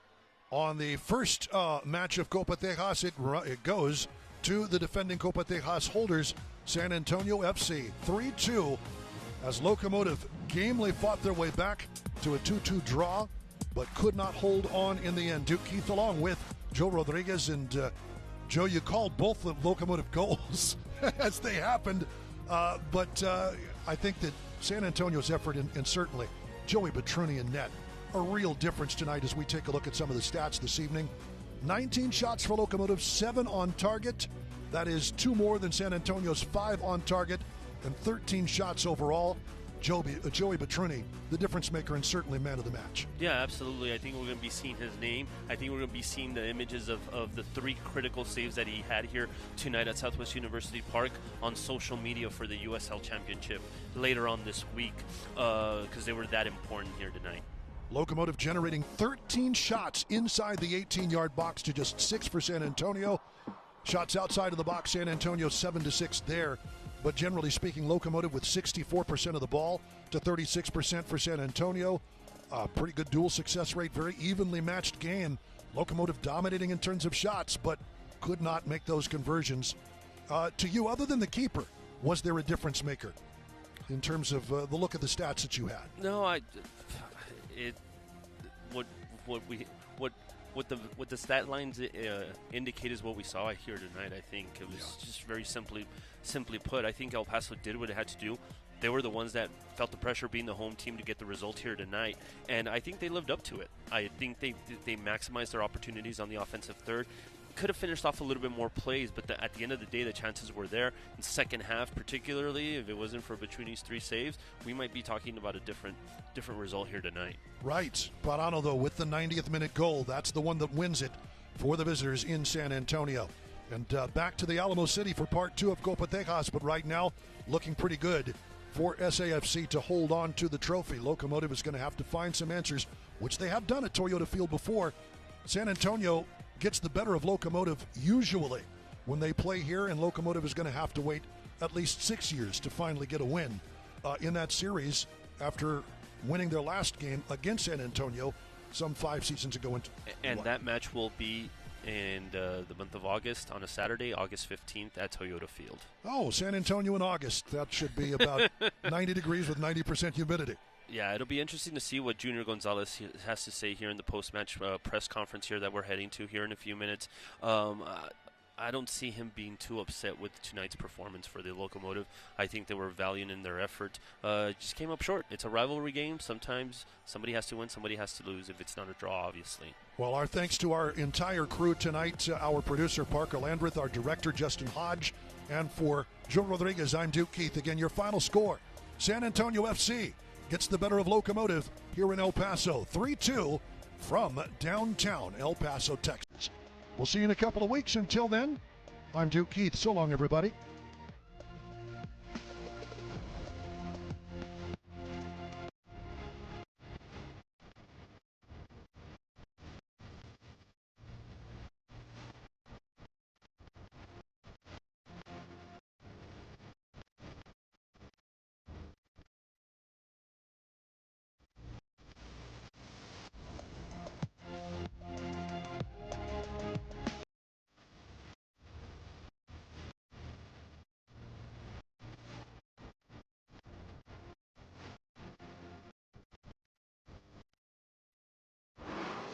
This copyrighted telecast of the United Soccer League cannot be retransmitted, rebroadcast, or reproduced without the express written consent of the United Soccer League.